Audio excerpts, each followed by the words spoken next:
Ferocious defense shutting down Chicago's inconsistent offense, limiting the Bears to just 154 total yards. Detroit's strength, their pass rush, but they're also extremely strong against the run. Detroit's offensive machine, geared by the great running back Billy Sims out of Oklahoma. Late in the fourth quarter against the Bears in a tight ball game, Sims and the Lions broke it open as Sims scampers the left end for this go-ahead touchdown, and the Lions went on to dump Chicago 17-10, spoiling the coaching debut of head coach Mike Ditka. So after an 0-2 beginning, Ditka and the Bears switching quarterbacks. They'll go with a rookie, Jim McMahon out of BYU. McMahon giving the Bears a new look on offense. An offense geared around the great number 34, the Gale Sayers like Walter Payton. The undefeated Lions, the rejuvenated Bears, next on CBS. CBS Sports presents the National Football League. Today, the Detroit Lions against the Chicago Bears. From Soldier Field in Chicago, the Bears playing host to the Lions, a renewal of one of the oldest rivalries in the National Football League. And just a few seconds ago, the show of solidarity once again, even with a tentative strike settlement, the handshake in midfield just before the toss of the coin. And that was mixed with a lot of boos from the fans here at Soldier Field. Hello again, everybody.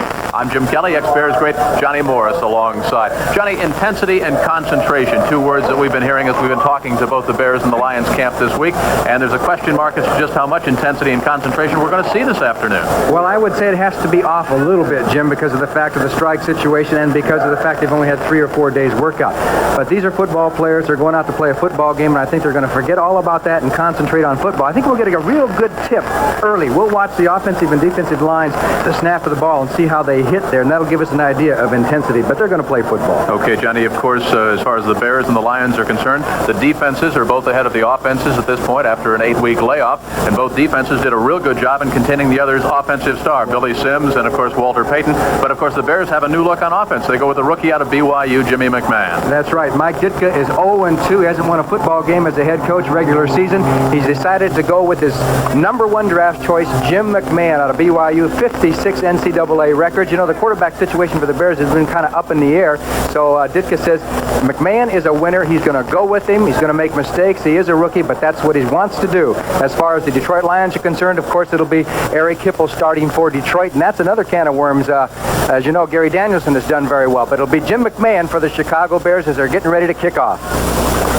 And, Johnny, the Lions have won the toss. They have elected to receive. They will defend the goal to our right. The Bears will kick off from the 35-yard line. As you look at number 4, John Rivetto, 6 foot, 180-pounder in his second year out of Southwest Louisiana. And back deep for the Lions, Robbie Martin, number 83, along with Alvin Hall, number 35. So we're just about set to start, if you will, the second season. 2 games have been played, 7 yet to go. 8 in each conference. The top 8 out of 14 make the playoff. Alvin Hall back near the 20, up to the 25-yard line, to the 30, to the 32, and that's where the Lions will operate from. 1st and 10 to go from that point. Calvin Thomas, number 33, in there in the hit defensively for the Chicago Bears. Eric Hipple will start at quarterback this afternoon for the Detroit Lions. Gary Danielson has relieved in both of the Lions' 2 wins, however, and we expect to see him if Hipple is not able to move the offense. As you look at Bussey, the fullback, Billy Sims, of course, the former All-American, and there are the offensive front for the Detroit Lions. 1st and 10 to go Detroit at the 31-yard line. Leonard Thompson is in there with some question whether or not he would start. He's got a very tender ankle, 39. They wind up the slot to the left side, and Thompson gets the first ball thrown by Hipple.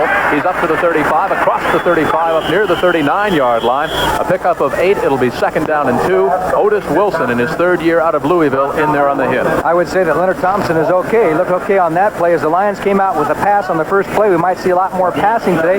As you look at the Bears' defensive line, same defensive line as they've had the first 2 games of the year. The linebackers, Wilson, Singletary, and Campbell. And there is the defensive backfield, Lenny Walterscheid, starting in place of Doug Plank, who was out with that bad back spine. 2nd down and 2. Opening drive of the Detroit Lions after the kickoff by the Chicago Bears. Billy Sims. First First down, Detroit. Up near the 43-yard line as Sims slithers forward for a pickup of 3. Walterscheid in his 6th year out of Southern Utah State, free agent, in there on the tackle. First down, Detroit. Well, it'll be very interesting to see how Sims and Payton do. They were two players who came back and talking with the coaches, the best shape of all the players on the team. They both came back in good shape, and I guess that goes along with pride and performance and great football players. They're both ready to play. But as to whether or not they can carry 20, 25, 30 times a game after just 2 or 3 days of regular workouts remains to be seen. Sims, the first time the Bears and the Lions hooked up, 33 yards on 13 carries. Scott wide to the left side from the I-Pro set. Hipple to throw, the second successive first down. He puts it up, and he overshoots David Hill, who was open down at the 40-yard line, but a good rush put on that time, Johnny, by the Chicago Bears. Yes, and without the blitz, and that's another question mark, Jim. How much will these teams blitz? Pass blitz, run blitz? The offensive lines need a lot more time to get ready, to get the timing down, whereas in defense you kind of play roughshod a lot more than you do on offense. So you'd have to say that the defenses have a little bit of advantage going into this kind of a situation. It's like a new season, and if you talk about a new season, I would say the Lions have an advantage. They're traditionally fast starters. They always start off fast in the season with a couple of big games, and this is almost like a new season. There you see the stats on Eric Hipple. Second down and 10 from the 44-yard line of the Detroit Lions. Slot formation to the left side. Hipple with a straight drop over the middle. He's got David Hill, and Hill is up into Bears territory at the 45 and very close. I believe he picked up the first down.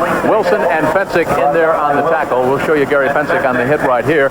David Hill, who had a touchdown catch in the first game against the Chicago Bears. In fact, he's had a touchdown catch in both games. As you look at Gary Fensick, one of the more militant of the players in the strike situation, Hill went away from number 50. There's Singletary, the middle linebacker, and just turned and stopped in the triangle of Chicago Bears. So he found the right spot, found the hole, and that's what a good tight end will do. Coming into this game, David Hill, 7 catches for 68 yards and 2 touchdowns. Wide receivers both left and right. First and 10 Detroit at the 45-yard line of the Chicago Bears.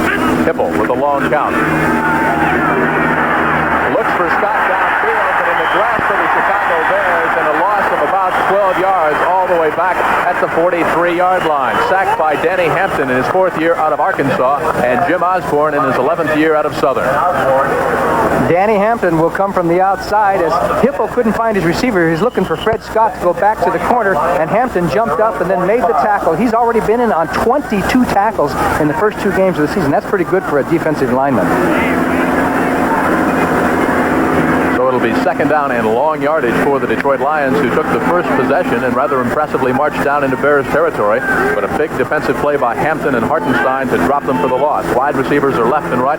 Hipple looking at second down and 20 yards to go. An obvious pass situation. The Bears show the nickel defense. Hipple will not try to get it all back. Sets up a screen and overthrows the intended receiver, Billy Sims, at about the 41-yard line.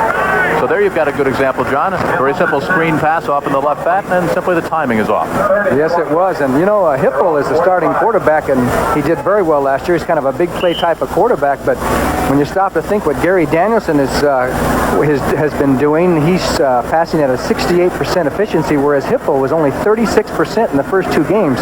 But Monty Clark, I talked to him last night. He says Hipple's the starter, and he says that's the way it's going to be unless something unforeseen happens. And twice Danielson had to come off the bench and do very well. But Hipple, remember he started his career against the Bears a couple of years ago in that Monday night game and threw about 5 touchdown passes against the Bears, threw for about 400 yards. And perhaps another sign of the long layoff, the fact that the Lions took an awful lot of time to get up to the line of scrimmage, and faced with third down and 20, Johnny Morris, Eric Hipple has to utilize one of their timeouts very early in the first quarter. So a mistiming play and the pass out on the flat to the left side on a simple screen to Billy Sims where the ball was overthrown. Now Eric Hipple has to use a timeout as they took too much time getting out of the huddle. So you can see some of the effects of the long 8-week layoff already. We're scoreless early in the first quarter. Jim Kelly, Johnny Morris back with you at Soldier Field here in Chicago. The Bears nothing, the Lions nothing. Early in the first quarter, Detroit looking at 3rd and 20. Hipple lines up a flood formation to the left side. Freddie Scott is in the slot, and out wide to the right side is Billy Sims. Hipple needs 20, goes deep. Receiver fell down, intercepted by Terry Schmidt. Fakes the reverse, and the Bears come up with an interception. 1st and 10 Chicago at the Bears 30-yard line.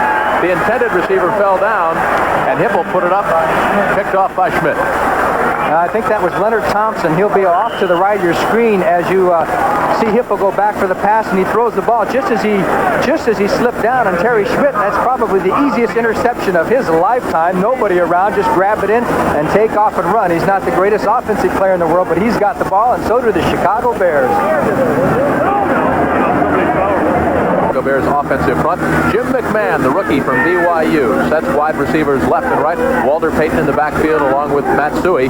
Suhey behind the black of Walter Payton up to the 35, across the 35 to the 42-yard line. First and 10 Chicago, brought down by Alvin Hall out of Miami of Ohio. Big play for the Chicago Bears. They have been averaging only 1.7 yards on first down the first 2 games of the season. That time they got a big gain. And watch Noah Jackson, 65. He may be a little bit overweight, the pulling guard here, but he throws a nice block on Fantetti as Suhey gets down the field, finally knocked down by Alvin Hill, number 35. First and 10 Chicago Bears up at their own 42-yard line. Hall, I should say. I said Hill. Out over the ball at center. Number 52 is Danny Neal. The guards are Jackson and Williams. The tackles Van Horn and Lick. They now move to the I pro set. The up back is Suhey. Tight end in motion. And Matt Suhey gets the call again up near the 43, maybe the 44-yard line. Fumble on the play. But the Bears got it back, and they actually picked up 2 yards on the fumble, John. Matt Suhey was alert to recover that fumble as the Bears moving the ball on the ground. James Scott brings in the play. This is a new first for the Bears. Mike Ditka is not calling the play. Now, Ed Hughes is calling. The offensive coordinator is calling the plays because Ditka says that he just hasn't been able to get a handle on calling the plays and being in communication with these players on the sideline, so he's going to let the offensive coordinator call the plays so that he can have a better overall view. That's a change, and as you know, the Lions also send in their plays. From the 46 of the Chicago Bears, it's second down and 6 to go. The rookie Jimmy McMahon out of BYU. Ricky Watts to the left side, James Scott to the right side.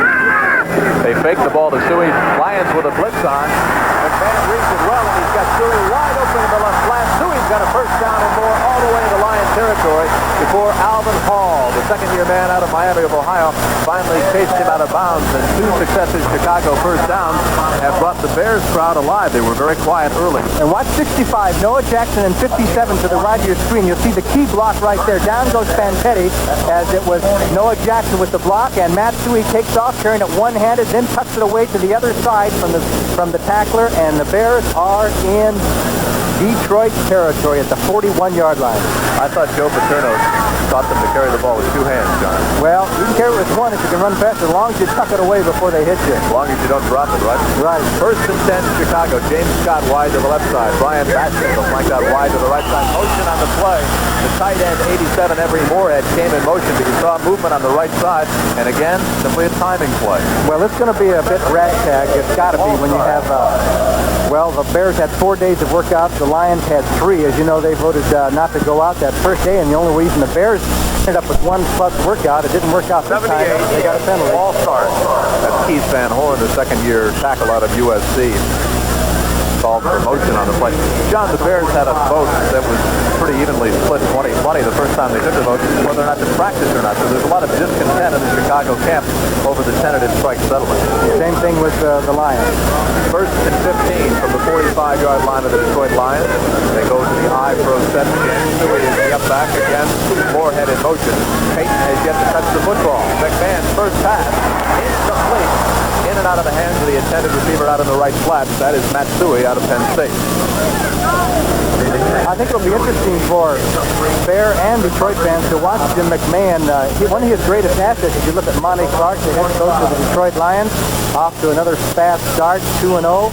You have to talk about somebody who was disappointed in the strike happening. When you're off 2-0 and you got some momentum going, the last thing you want to do is have 8 weeks off. But Monty Clark says his team is back intact. In fact, he reactivated Eddie Murray and Tom Sedani, which we'll talk about a little bit later. And he figures he's going to get a good game out of his team. Second down and 15 for the young quarterback, Jim McMahon out of BYU. Same formation again. And again, Moorhead comes in motion to the near side. McMahon's second pass. Takes out of the pocket. Let's go back. Come back. And McMahon's got running room, goes out of bounds wisely at the 40-yard line with several Lions in pursuit. Jeff Williams threw the block that sprung him around the right side, but finally Detroit chased him out of bounds. That'll bring up third down and long yardage for the Chicago Bears. And what I started to talk about was the fact that McMahon is able to elude the rush very well. That time, the rush was on. He just did a little dipsy-do and got to the outside. And he's not what you call a running quarterback. And the whole time that he was running, he was looking to throw the ball. A lot of quarterbacks, once they break out of the pocket, they have that run instinct. Like Vince Evans of the Chicago Bears, he likes to run the ball. Jim McMahon, 56 NCAA records. That's a lot of records. And he's looking at 3rd and 9, Johnny. He's got a slot formation to the left side. Now in motion to the right side and lining up is Walter Payton, number 34, who has very strangely yet to touch the football. Flag on the play. Looks like the Lions jumped offside. Free play. And it's incomplete down at the 22-yard line. Ken Marjoram, number 82 out of Stanford, had it in his grasp, but then it was shook loose by the Detroit Lions. A big hit back there by Alvin Hall, number 35, the second-year defensive back out of Miami of Ohio. But let's check the call.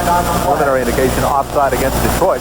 So it'll bring up 3rd down and 4 yards to go for the Chicago Bears. You know, in talking with both Mike Ditka and Ed Hughes yesterday, you and I, when we were out at the Bears complex and watching them work out, we said, what is the single most positive thing you can say about Jim McMahon? And they both said, he's a winner.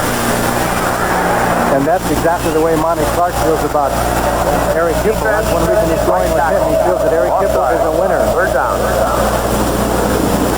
We have to give some credit to Hitler Gray there. He made that last hit there on Marjoram to force the ball out, and it turned out to be a key play because of the fact that the penalty was against Detroit, and the Bears would have refused the penalty and had the ball down the field much further. So it's 3rd and 4. Big defensive series, obviously, for the Lions, and a key offensive set as they go to the shotgun now. McMahon standing back at the 40-yard line, flood to the left side. He's got Payton open, crossing underneath, and Walter Payton is wide open. And McMahon, that time, Johnny Morris, was just a little bit late in picking Payton up. He was wide open, but then number 28 came over to close it off. James Hunter, the 7-year defensive back out of Grambling, and a first-round draft pick back in 1976. And you can see the frustration now etched on the face of Jimmy McMahon. Well, here comes the special team out on the field, 4th down, and John Rivetto is going to go for the field goal. He's 1 out of 2 so far in the young season, connecting from 44 yards out, and he missed from outside of 50 yards. Out of the hold of Bassnagel at the 41.5-yard line. This will be a 51.5-yard attempt for Rivetto. Winston is back. Now the Bears ask for a timeout. Well, see, the big thing is the Lions are a little bit suspicious because the Bears are at the 34-yard line. That's pretty close in. And they have an option that they can fake the field goal if they want. And the Lions were pretty leery, so now they're going to get it all together again. We've got some scores from around the NFL today. The New Orleans...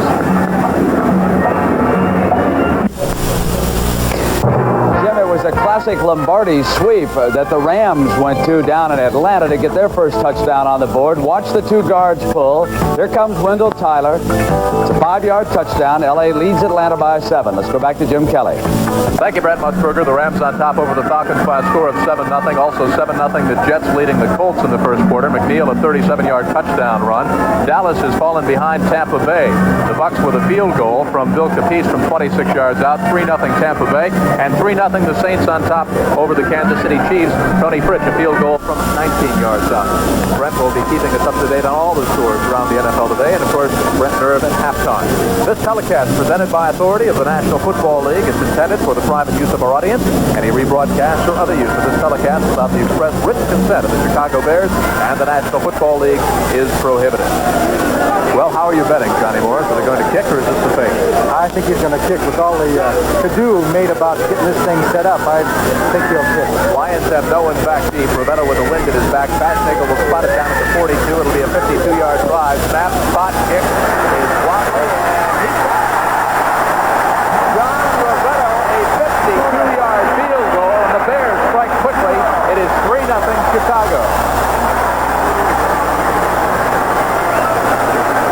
Well, that brings the crowd to life. How about that one? Rivetto bangs it through. It was a wobbly end-over-end kick. Chicago 3, Lions nothing. So Hipple rather than going for all of it, gets about half the yardage back. Singletary and Wilson in there on the hit defensively for Chicago. Good play by David Hill. He's going to see Singletary to the inside, and he just dips to the outside, and they have a man flaring out in the flat, so Hill will just stop his pattern. Now, he'll go away from Singletary and then not go too far out because there's another linebacker out there to pick him up out into the flat. So he just stops right in the middle and catches right in between those two linebackers, Wilson and Singletary. Good play by David Hill. Smart football.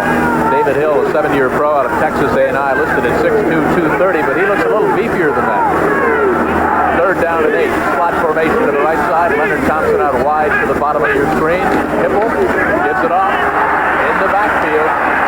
That's Dexter Bussey out of Texas at Arlington. Looked like they had first down yardage, but the Bears sealed it off very quickly. What happened there was Todd Bell, with one of the defensive backs, the extra backs, was right up in the middle of the line, but he was the only one to watch for the run, and he made the tackle. He had to do it, or it would have been a first down. The Lions are going to have to punt. And when was the last time you saw this man, Tom Spivani, back punting for the Detroit Lions? Of course, he and Eddie Murray, the place kicker, walked off, missed the first 2 games. A lot of controversy there. Well, I tell you, it was a tough decision for Monty Clark because Bob Thomas and John James had done so well those first 2 games as substitute kickers. In fact, Thomas was 5 for 5, but they chose yesterday to release them and bring back the 2 veterans from last year. Back deep is Jeff Fisher, number 24, signals for the fair catch, and will take it at the 12-yard line, and the Bears will break out first and 10 from that point. Fans are booing and thought maybe the Lions interfered with the fair catch. You know, you talk about Bob Thomas and John James. They were both former Chicago Bears, and Thomas led the Detroit scoring with 18 points. Right now, Detroit trails Chicago by a field goal. The fair catch at the Bears 12. There is an official timeout on the... Johnny, there's still 4:03 left to go in the first quarter at Fulton County Stadium in Atlanta. Look what the Rams are doing to the Falcons. Burt Jones, a 51-yard touchdown strike. And Tampa Bay still winless, leading Dallas in the first quarter 3-0. Jets have added a field goal. Pat Leahy from 43 yards out, and the Saints are on top over the Chiefs. First and 10 Chicago from their own 12-yard line. Jim McMahon at the throttle right now for the Chicago Bears. Lions may have jumped off sides. This is Walter Payton's initial carry from scrimmage behind the block of Matsui up near the 14-yard line. Call it a pickup of 2. It'll bring up second down, 8 yards to go for the Bears, who lead by virtue of a 52-yard field goal from John Rivetto. That's a 3-yard gain. Second and 8. That's a Bear 40. Peyton now heading for 10,000 yards. You talk about somebody being affected by the strike. Peyton, as according to nearest estimates, lost about $200,000 for the 8 weeks of the strike. Also lost valuable games in his effort to break Jimmy Brown's record. This was a costly strike for Sweetness, Walter Payton. Marjoram out wide to the left side, Watts to the near side. They go back to the eye throw set on second down and 8. Moorhead in motion, pitch back to Payton, looks for a block, cuts back against the grain, gets free at the 15, slithers forward to the 17, loose football, but the Bears jumped on it very quickly. Wayne Smith, Ray Oldham in there on the hit for the Detroit Lions, but Payton, it looked like, pounced on his own fumble. So we're into a passing situation. McMahon will be under the gun as James Scott comes in to bring in the play. The Lions are going to be able to, well, it's a 3rd and 5. You got him in a situation where it's not necessarily a definite, at least downfield, long passing situation. We'll take a look at Bubba Baker. He was so instrumental in beating the Bears in the first game of the season. He was all over Avellini and Evans and those guys. Johnny, when James Scott just trotted out, that's about as limber as we've seen him the last couple of Yeah, he's been a little stiff. He's been a lot stiff. 3rd and 5. Moorhead in motion from the eye. Shotgun. McMahon is intercepted by Detroit. Wayne Smith, the 3rd-year back out of Purdue. That ball was deflected near the line of scrimmage. We'll show it to you one more time. And watch Smith. The ball was actually deflected from the end zone. You look as if you're the secondary of the Detroit Lions and watch and see who deflects it. There comes Doug English up there. He's going to, it looks like William Gay might have got a hand on it, and Wayne Smith makes the interception. He's out of Chicago. Went to Harper High School here in Chicago. As he cuts back there, as Dan Neal's on the tackle after the tackle, and Smith almost broke it loose, but Noah Jackson comes up with the tackle. However, the Lions are on the 12-yard line. Big play. That interception, you cannot fault the quarterback, Johnny. You look at the frustrated Jimmy McMahon over there, who came into this game. Well, we'll tell you about that in just a second. They flood the right side. Back are Dexter Bussey and Billy Sims. All alone to play Eric Hipple. Hipple will get close to the goal line. He's about on the 1-foot line. Eric Hipple on the bootleg to the right side. Gary Campbell, the only man between Eric Hipple and a touchdown. And that's what you call a naked bootleg. Watch the action of everybody. Everybody's going left, both pulling guards. All indications are it's going to the left, and here comes Hippo. Reuben Henderson comes up to the tackle. He goes over him. Gary Campbell, I believe 59, hits him from the side to stop him from going in. Right there was that Walterscheid and Campbell, but the Lions are down within a half a yard of the goal line. Good play. First and goal for the Detroit Lions, trying to capitalize on that interception. Billy Sims tries to go underneath. The Bears were coming over the top, and I believe the Lions lost about a half a yard. Yes, they did. Sims did not try and go up and over that time. He was trying to bully his way in. And in this day and age, it's pretty tough because you get the submarines and you get the flying linebackers. Did you see Otis Wilson, 55, fly across? He looked like a jet landing at Soldier Field on that play. Of course, you remember the first time that these two teams hooked up, they each had a very successful goal line stand, but then finally the Lions were able to capitalize when Sims scored the go-ahead touchdown to make it 17-10 in favor of the Detroit Lions. In fact, Detroit stopped the Bears 4 times from the 1-yard line. Dexter Bussey is out. Horace King is in. Close to the goal line, but not over again goes Horace King, the 8-year back out of Georgia, 5'10" and 210 as they try to get some muscle in there. But a very brave goal line stand being put on. You look from goal line now. You're going to see a flying dart jersey that takes a guess at the hole, just keyed off on Sims where Sims was going, and that looked like Al Harris who had made the initial contact. But you know, if at first you don't succeed, you try again, and your percentages are best still to go straight ahead and fly up and over, because those linebackers aren't going to always guess the exact spot, and if you can just bounce off and deflect, they've got to go straight ahead. Billy Sims is back in. Horace King has left, having just carried the ball. Dexter Bussey is in there also. On the rollout, Eric Hipple, and he's got his man wide open. Touchdown, Detroit. 86 is free in the end zone for the Lions. Mark Nichols, the second-year tight end out of San Jose State, and a top draft pick last year. Okay, they took the chance. He could have gotten sacked back there on the 6 or 7 yard line with the fake in. There was somebody in on him right there. It was Otis Wilson. Couldn't quite get him. Good play. Running to his left, throwing right-handed to Mark Nichols. Touchdown, Detroit. Eric Hipple came in having completed 13 of 36 for 202 yards, averaging about 5.6 yards per completion, 1 touchdown with 2 interceptions. And of course, as Johnny had pointed out, Gary Danielson had the better stats, 17 of 25. But Hipple gets the call and puts 6 on the board. The point after is good by Eddie Murray, the first time we've seen Murray this year for the Detroit Lions. And so after the interception, Detroit comes right back and capitalized. They took over in good field position. Hipple, a 2-yard scoring strike to Nichols, and the Lions are back in it. They lead the Bears by 4. That was a similar play. If Lion fans will remember when Avellini rolled out on that 4th and 1 situation in the first game, the Lions blitzed and sacked him. This time, Hippo was able to get the pass off. Eddie Murray kicks off. Dennis Gentry retreats at the 29, and he gets across the 29 up near the 31-yard line, where it'll be 1st and 10 for the Chicago Bears. Jimmy McMahon and company, Walter Payton trotting back out. Roosevelt Barnes, 54, along with James Harrell, 51, in there on the head defensively for the Detroit Lions. You know, talking with Maxie Vaughn, the defensive coordinator for the Lions, and Monty Clark, the head coach, yesterday, we talked about the strength of the Detroit Lions defense. They said it's in the pass rush. We said, what is one of your weaknesses defensively? They said, pass coverage. So maybe McMahon and the Chicago Bears can take advantage of what the Lion coaches feel is a somewhat soft secondary. Quick out. Intercepted, and Detroit will score again. Ray Oldham, a 10-year veteran from Middle Tennessee, and the Lions lead it 13-3. Ray Oldham, a smart football player. He saw that ball coming. Emery Moorhead was the intended receiver, and he never saw it coming. Just a quick pass. It's normally a safe pass, but it didn't turn out that way. As Oldham, number 23, he hasn't been hurt by the strike. See, Moorhead never even saw it. It was thrown behind him. Actually, the pass was pretty inaccurate, and Oldham takes it, bobbled the ball just like a receiver, tucked it away, took it into the end zone. The Lions, really big play. Now it's going to be 14-3.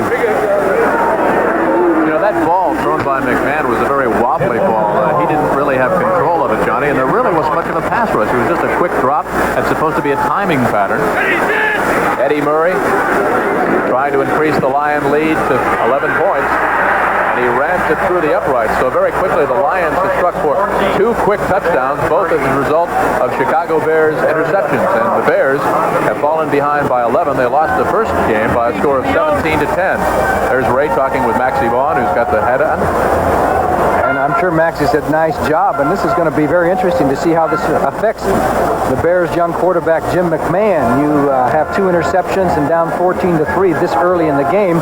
You've got to have a lot of confidence to come back and play some football. And let's see if Mike Ditka goes with him. He says that McMahon's going to get a strong shot at it. We'll see what happens as the Lions are going to kick off to the Chicago Bears, and the Honey Bears can't be too happy. Next Saturday, NCAA basketball back on CBS. Dean Smith's Tar Heels, the defending NCAA champion North Carolina team, taking on the Missouri Tigers, who of course won the Big 8 championship for the last 3 years. Gary Bender and Billy Packer will be courtside at the Checker Dome in St. Louis to bring you all of the action as the NCAA basketball season gets underway right here on CBS. It all starts at 1 o'clock Eastern Time next Saturday. The Tar Heels and the Tigers. That should be a good one. Very concerned coach of the Chicago Bears, Mike Ditka. This is a big ball game from the Bears, Johnny Morris, because given the start of the second season, you don't want to start off with an 0-3 record. Well, plus if you go 0-3 and you only have 6 more games to go, I don't care if there are 8 out of 14 teams make the playoffs, it makes it very, very difficult. Bad kick by Murray, taken by one of the up-backs for the Bears up near the 30-yard line, Jerry Muckensturm. That's not the man you want to handle the football in your kickoff, John. No, he wanted to go after that ball. He said, it's close. He said, I'm going to get it and run. I don't get to run too often. Come on, Jerry Muckensturm. Okay, first down. So you can hear some discontent here at Soldier Field from the fans. In Philadelphia, a 3-0 lead. Jim Breach, a 19-yard field goal for the Bengals. As the Eagles have fallen behind, Tampa Bay has added another field goal, and they lead Dallas, and that's a surprise. We're going to reach the point here where the Lions are going to be able to tee off. You get a lead like that, the Lions are tough to come back on because they have such a good pass rush. They go to the I-Pro set. Watts wide to the left side. Moorhead in motion. Walter Payton behind a block by Suey, and a huge hole. And look out, Payton breaks it all the way up to the 40-yard line, close to first down yardage. Gary Cobb, 53, the 40-year veteran out of USC, free agent in there on the tackle. And it's a good thing that Gary Cobb can't fall off his position to make that tackle because Payton follows Matt Suey, number 26, who throws a good block, and you see Jeff Williams block on Fantetti, and you'll see from the backside, here comes Cobb, 53. He fell off his position and his responsibility to the other side and made a saving tackle because Payton was about ready to break that. Second down and about a foot. This is almost a 3 down. Let's see how the Bears elect to play it. They're behind 14-3, so they might not want to risk the interception. Walter Payton, first down and more as he gets it up near the 45-yard line. That's James Hunter, the 7-year veteran out of Grambling, in there on the tackle, a first-round draft pick back in 1976. And Walter Payton is starting to loosen up that Detroit defense a little bit. There he is, in excellent shape. Let's watch the running. He's carrying that ball the way he wants to the inside. They say you're supposed to carry it to the outside, but he saw the tackler from the outside, finally brought down. Payton probably, I've seen a lot of backs. I'd say he's the greatest I've ever seen, and I've seen a lot of them. From the 45-yard line, the Bears first and 10. Scott to the left side, Watts to the near side. Payton again. Good block, and Payton has got a huge hole again. First down, Chicago. Emory Moorhead, number 87, had to block Bubba Baker, and they both dug a hole. They went right into the turf. Now, if you'll watch as Payton goes around here, a jab to the left. Now, here's the block right here by Emory Moorhead, right down in front. You see Bubba Baker down on the ground, so Payton gets to the outside, turns it on. And if it hadn't been for James Hunter there making the tackle, Payton would have gone again. The Bears on the move on the ground. That's the end of the first quarter with a score. The Lions lead by 11.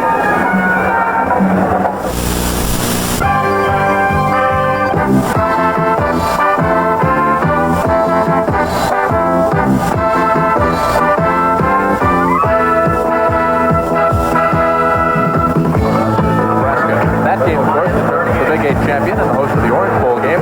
On Saturday, Notre Dame will be trying to defeat USC at the Coliseum for the first time since 1966. Walter Payton over the left side, close to the 33, down near the 32-yard line.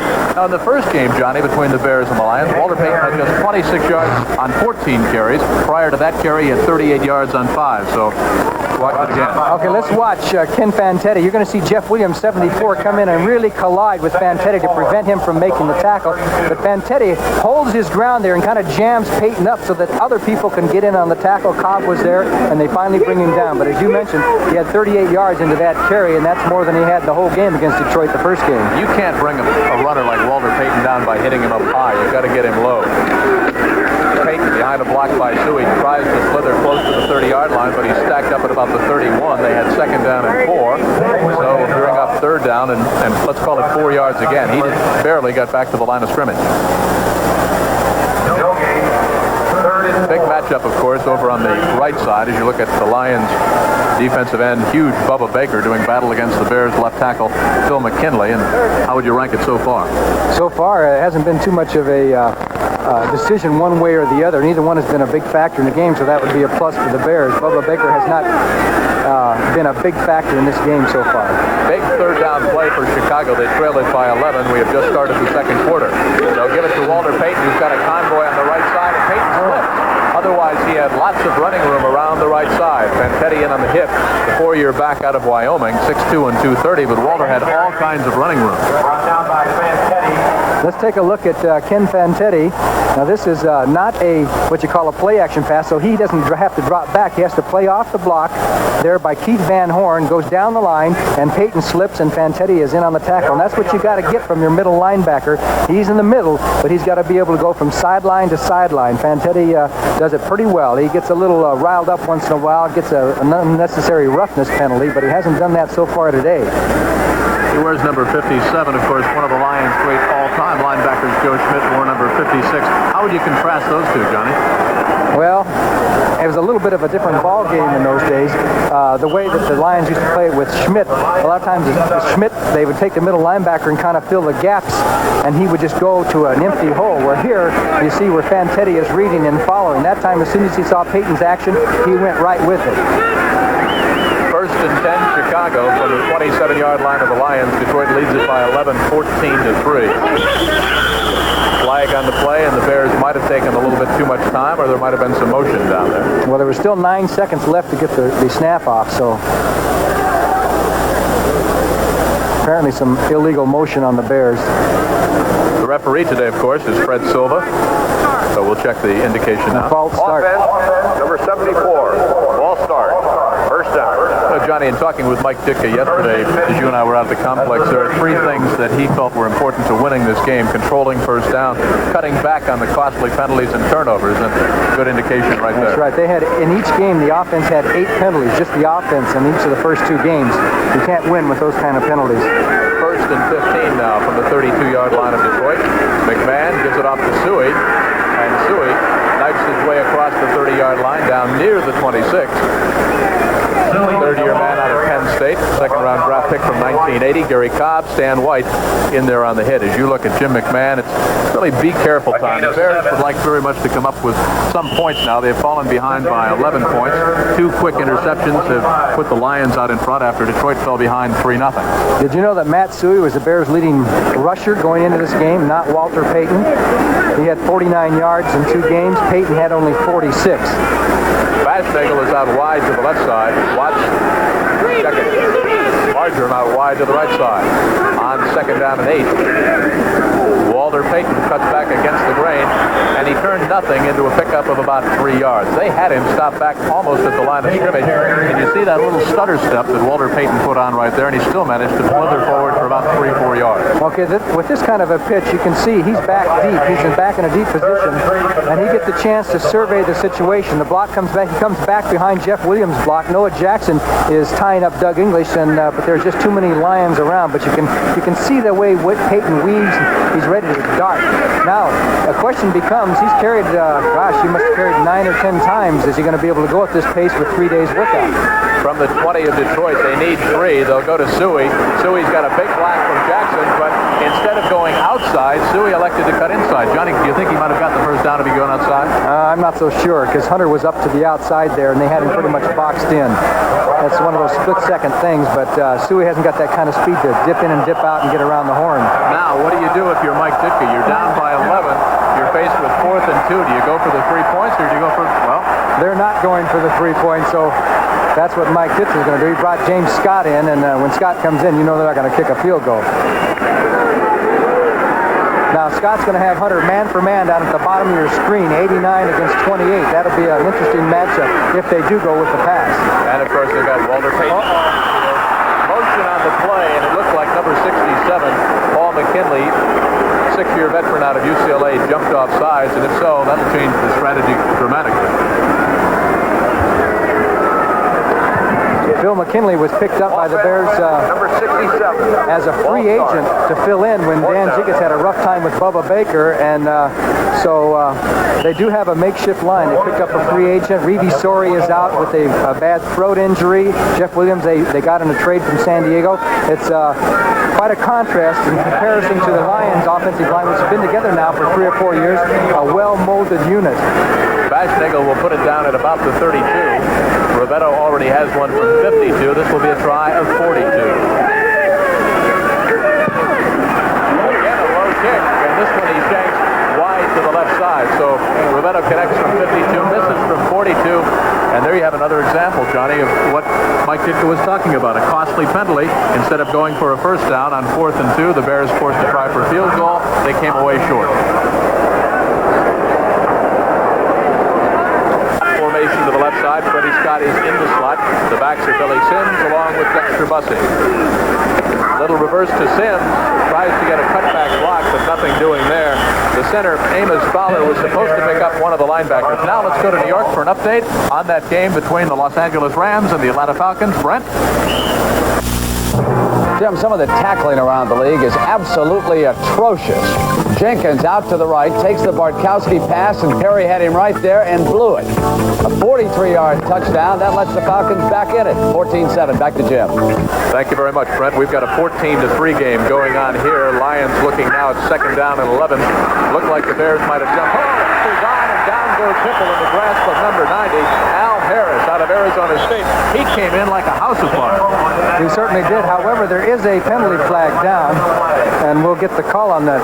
He was in very, very, very quickly.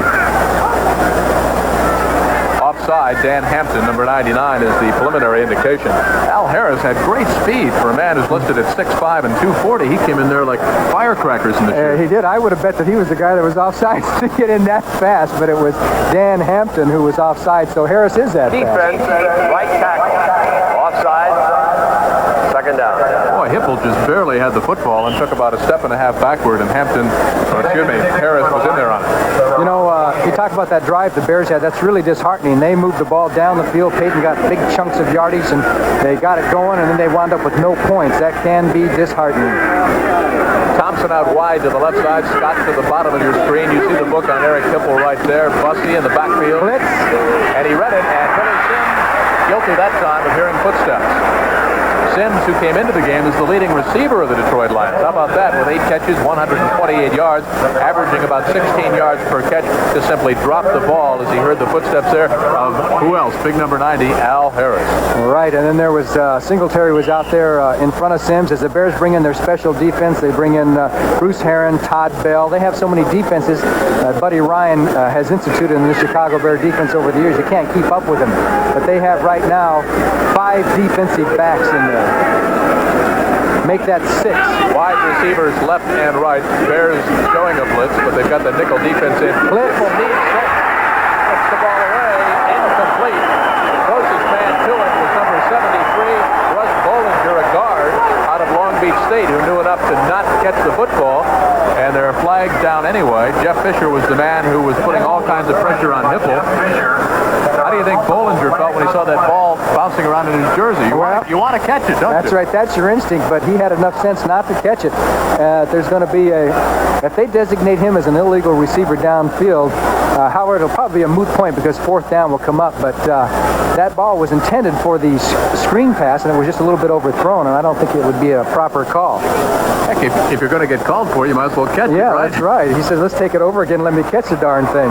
Here comes, you see 24. There's Fisher, got to slick and clean, and there you can see the receiver coming out, and the ball was thrown over, was that King. Horace King, yes, and it was Bollinger who was called for the penalty. But the Bears will decline the call. It remains 4th and 6. So from the 28, Dennis Gentry will drop back beat. Number 29, Tom Splavany will kick it away from about the 15. He has the wind behind him.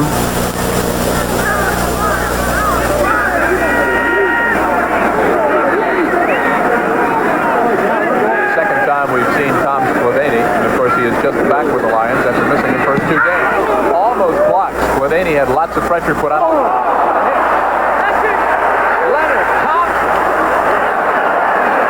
He just simply leveled Dennis Gentry, the rookie out of Baylor.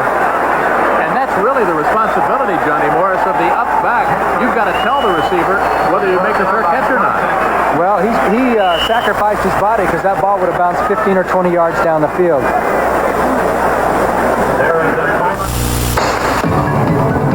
Here at Soldier Field. Now watch Dennis Gentry, 29, and watch the collision from Leonard Thompson. Well, I bet you next time he'll get his arm up and signal fair catch. I'll bet you he does. But Johnny, isn't that really the responsibility of the up back on the specialty teams to yell to the man to call the fair catch or not, to take a look at that coverage and try to help out? Well, it is a responsibility to him, but any punt returner knows you feel, you sense, you know where they are. You really do. And you can't blame anybody but yourself in a situation like that. Bashnagle wide to the left side. Marjoram flanked out wide to the right side. First and 10, McMahon to put it up all alone in the flat is who else? Walter Payton. And there's a great one-on-one tackle by Gary Cobb. That's a difficult assignment when you've got Payton isolated one-on-one out there in the flat and you know there's no help behind him. That's right. Cobb did a nice job because he had the, as you said, one-on-one. It's now 14-7 Los Angeles over Atlanta. That game is in the second quarter. Packers have got 2 Stenerud field goals to go up on top over the Vikings. That game being played in Milwaukee. Look what the Jets are doing to the hapless Colts. Frank Bush said he didn't think he could have Baltimore ready, and he was right. Hey, 5-0. Is that the World Series or is that... Bottom of the 4th inning in Philadelphia. Slot formation to the right side now. Bears looking at 2nd down and 8. Marjoram out wide to the left side. This is Payton in motion to the near side. They'll give it on the reverse to Walter Payton. Good block over on the right side. Good cutback block thrown by number 87, Emory Moorhead, the tight end in his 6th year out of Colorado, to spring Walter Payton around that right side. And around the NFL today, we've got some more scores for you. Kansas City has now scored. They trail by a field goal against the New Orleans Saints down in the Superdome. Buffalo has gone ahead of Don Shula's Miami Dolphins. That game played at Rich Stadium, and they had snow in Buffalo. And look what Pittsburgh is doing in the Astrodome. Terry Bradshaw to Gary Hawthorne, 17-yard pass. Terry Bradshaw's 200th career touchdown toss. Pittsburgh was 2-0, so they have a chance to be 3-0. It's 3rd down and a short one for the Chicago Bears, and Payton gets the call. And maybe on second effort, I don't know. He was stacked up very close to the line of scrimmage. He needed to get up near the 46-yard line. And it's going to bring on a measurement because that is very, very, very close. It looks like he might be a touch short. And they're at midfield, so it'll be an interesting decision for Mike Ditka. The ball, oh boy, is it close. I think he'll be about a half a length of the football shy of first down yard. There will be a measurement. I'd say it'd be about an inch short. I'll tell you, with 8:49 left to go, I think that Ditka would probably elect to punt the ball away.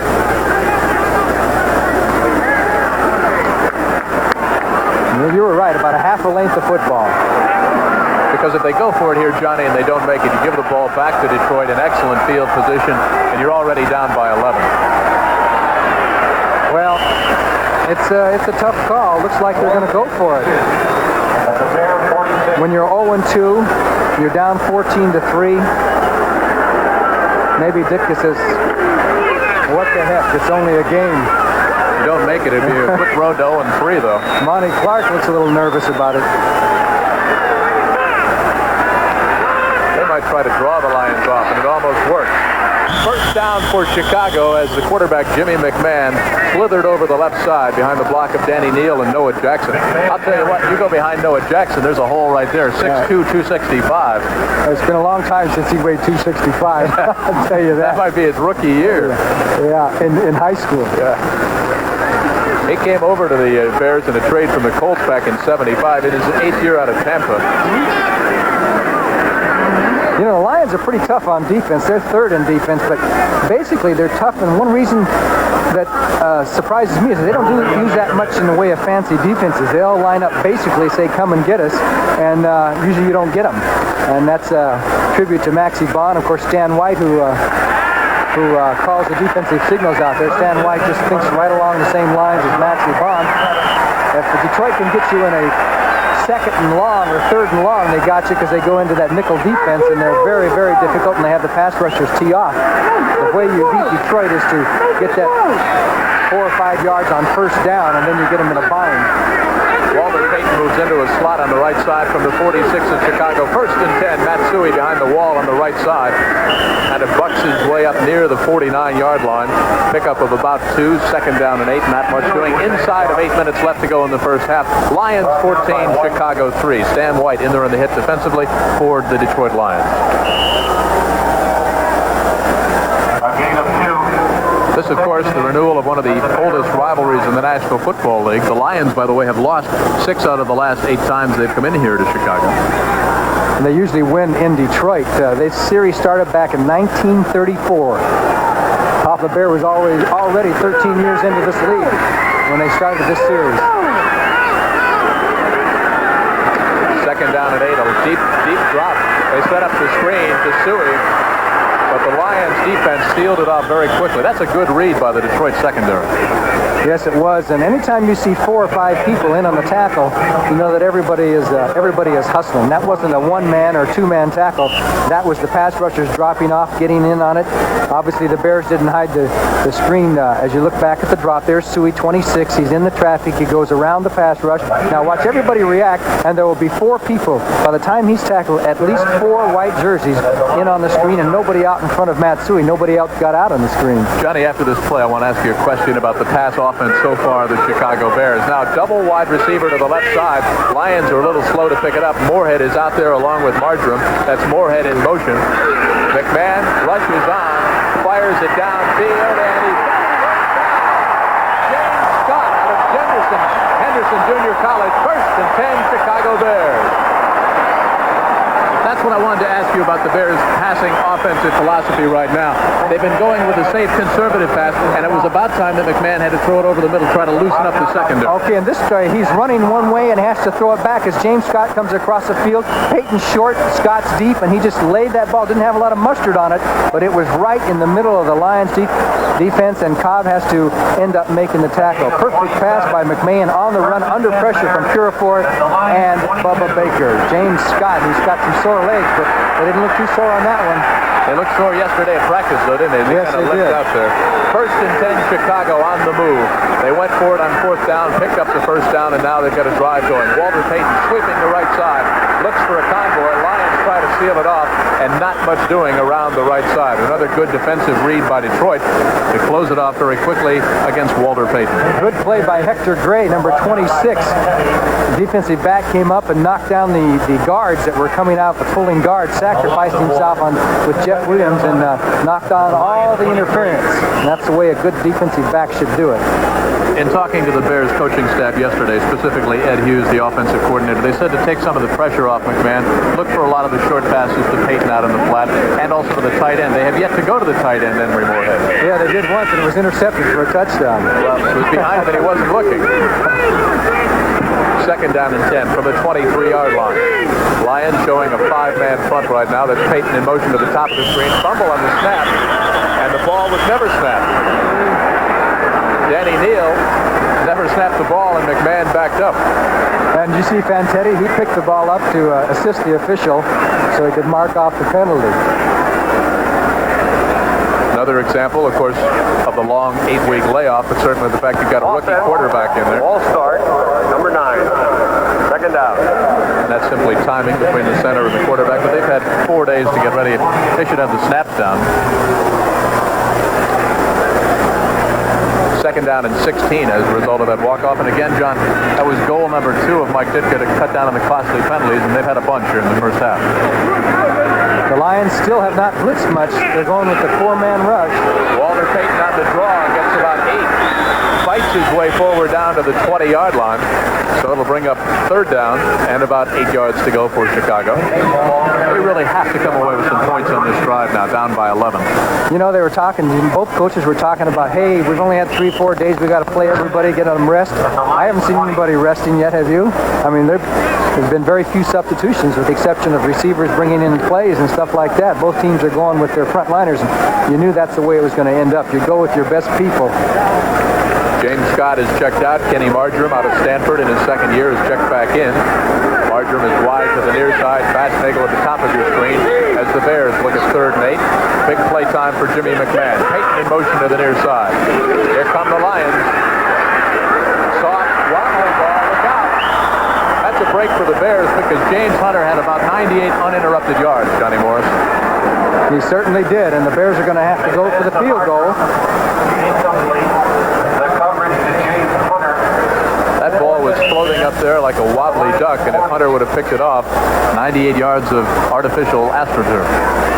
McMahon is not a tall quarterback. He's about 6 foot, 185, 190 pounds. Not big as quarterbacks go, but he has good instincts, and now it's up to John Rivetto for the Bears. Fastnagel will put it down at the 28. This will be a try from the right hash mark from 38 yards away. He's nailed one from 52, missed from 42. This one is up, and this one is no good. It hits the upright and bounds back down. And the Bears thought it was going to be good. Rivetto had his hands up, and Fastnagel had the hands up. They thought it was good. Apparently, at the last second, the ball took a curve. No dice. Detroit Lions still lead it 14-3. Skins, the Cardinals at the Falcons, and the Saints tangle with the 49ers, the defending Super Bowl champions. It all begins with the NFL Today. Check your local listings for the game in your area.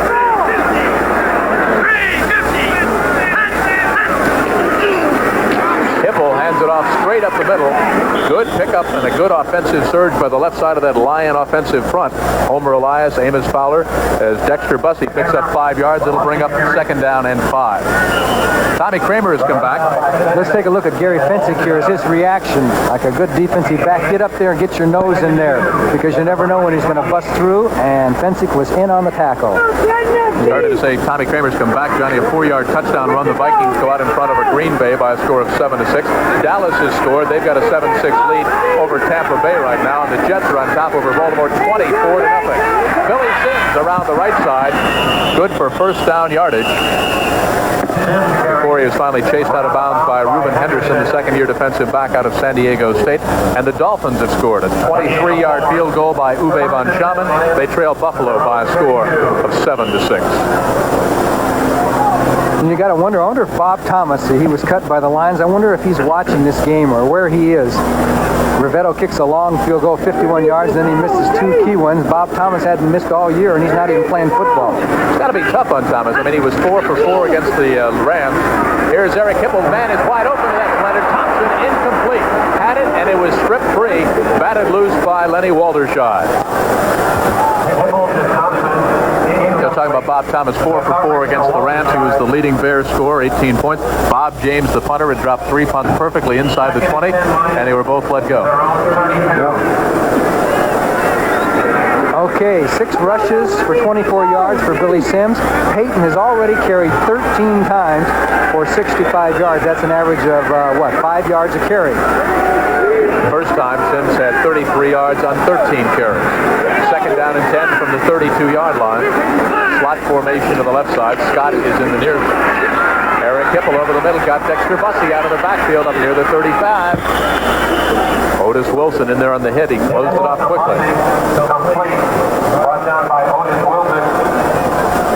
Now you see Bussey's at the left of your screen. He comes out. David Hill goes down the field. You're going to see Hill clear, and then Bussey comes out underneath there, and it looks like Hipple's looking for him all the way, and he hits the short man, and there's Otis Wilson, number 55 out of Louisville, on the tackle. Dexter Bussey, the man who made a big adjustment when Billy Sims came to Detroit. Made the adjustment, moved over, and has done well. There's the time left in the first half. The Lions lead it by 11. Wide receivers are left and right. Scott to the top of the screen. Thompson to the near. Blitz is on. Hipple unloads to Billy Sims. Up close to 1st down yardage. Once again near the 44. Wrestled out of bounds at about the 43.5. Good play by Hipple because Todd Bell and Bruce Herron were bearing down. He knew he had to get rid of it and then take the punishment. And you'll see the blitz coming. 2 of them got through slick and clean. Hipple just put the ball right on the dime before before Heron gives him the blast, and Sims makes the catch, out of bounds, stops the clock, and that's the way pro football is supposed to be played. It hasn't been so ragtag, has it? They're playing pretty good football. And everybody says it's going to look like Sandlot football. Listen, it's football. And don't worry, they'll be playing next week, too. From the 43, first and 10, Detroit. Hipple to put it up once again. Got plenty of room, and it's closed off quickly by the Chicago Bears defense. Hipple thought maybe he could run for a moment, and then the two men pinched from the outside, Mike Hartenstein, Jimmy Osborne, and that was that. Hipple coughed up the football, but not before the whistle blew. Now, before you say they're going to play next week, we have to explain that there's a vote to be taken on Tuesday. All 1,500 members of the National Football League Players Association have to ratify that tentative agreement. We have two of the more militant teams here, the Bears and the Detroit Lions. The New England Patriots voted 16-13 against going back to practice with 27 abstentions. Matt Cavanaugh, Steve Grogan have both called for the ousting of Ed Garvey as the executive director of the Players Association. So there's some teams that have yet to be heard from. Well, that's true. I think they'll pass it. It might be close. I think they'll pass it. But I think even if they don't pass it, they'll find a way and play without a contract and play football, because I think when it comes right down to it, they're not going to want to go the rest of the season without paychecks coming in. And I think they may vote it. If they do vote it down, I think they'll find a way. They'll say, okay, we'll vote it down. We're going to play without a contract and negotiate after the season. I think there'll be football next weekend. Second down, 17 yards to go for the Lions from their own 36. Screen pass, a little high for Billy Sims. Pushed up from behind. Otherwise, Sims has Fagroon. You won't see the frustration. Billy Sims forgot that he hadn't been knocked down, and he got up in frustration. He could have run, but the Bears did the right thing. When he got up, they hit him because he hadn't been knocked down by anybody, and that was almost very costly for the Detroit Lions. Billy Sims was thinking back in these college days, I think, that when he was down, he was down. All right, now let me ask you this. You say it hasn't been ragtag, but there's an example. He hasn't played for 8 weeks. He hasn't been hit. He simply forgot. Well, that's ragtag of the mind, not the body. Okay, let's take a look. Osborne had the key play there out in the flat as Sims did a good job of making the grab. He puts the block on Al Harris. Here comes the pass. You're going to see Osborne. Great catch by Sims. Now, here is the missed tackle right there by Singletary, not Osborne, I'm sorry. And then he slips right here. Nobody hit him. He gets up and whoo, Singletary hits him, which is a legal play. Third down, 16 yards to go for the Lions. Wide receivers left and right. Detroit on top over Chicago, 14-3. Hippo, look out. Finally gets rid of it, and it's intercepted by the Chicago Bears. Picked off inside the 40-yard line. First and 10, Chicago at the 39. Jeff Fisher with the INT. Well, big play for the Chicago Bears. Eric Hipple, I think, would like to take that pass back. He was under pressure and threw it without really any chance to complete the ball. Couldn't get any mustard on it. It was a... Watch number 24. He's Jeff up there to Fisher, fake the blitz, and he comes back into the flat. Now here comes the pressure by Al Harris, and the interception is the Bears' ball.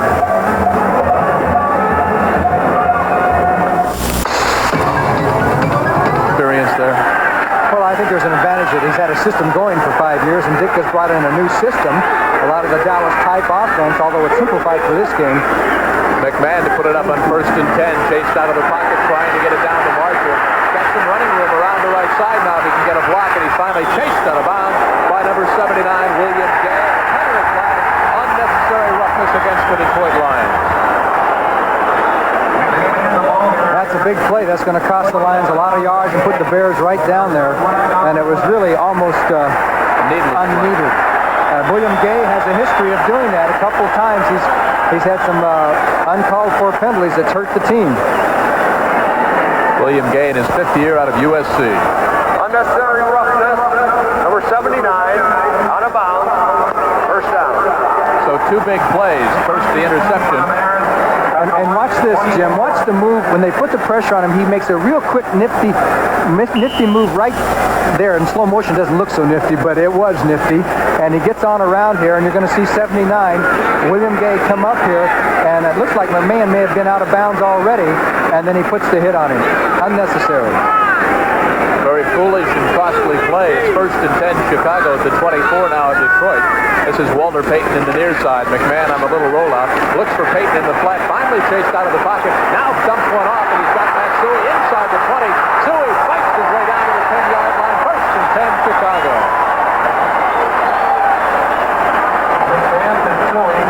play by McMahon. Not too many quarterbacks will give you that behind-the-back twist and move. You're going to see that by McMahon. They're afraid to take their eyes off. Now watch this move right there. Back around. That is an instinctive move that you're born with.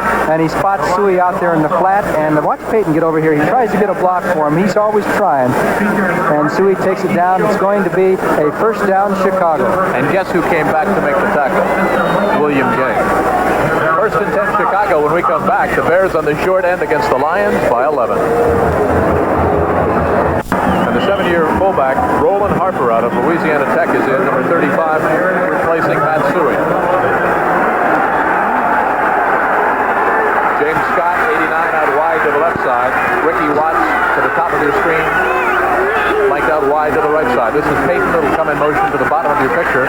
And again, the same formation. McMahon to fire over the middle. Incomplete. Looking for the tight end, Emery Moorhead.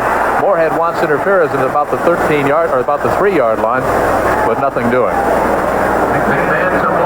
Good coverage by Cobb downfield. The Lions had that one covered well. Everybody was pretty much doubled. They had everybody back down on field. And you notice, let's take a look at the play. If you look down right around the goal line, and you're going to see Moorhead go down there, and he's going to be well covered. 87, right there. You can see Cobb is waiting for him, and there was no chance. It was covered.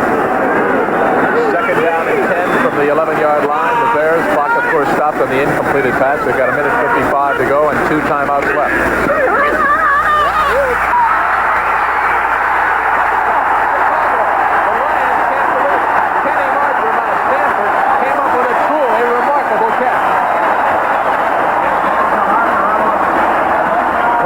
A super catch.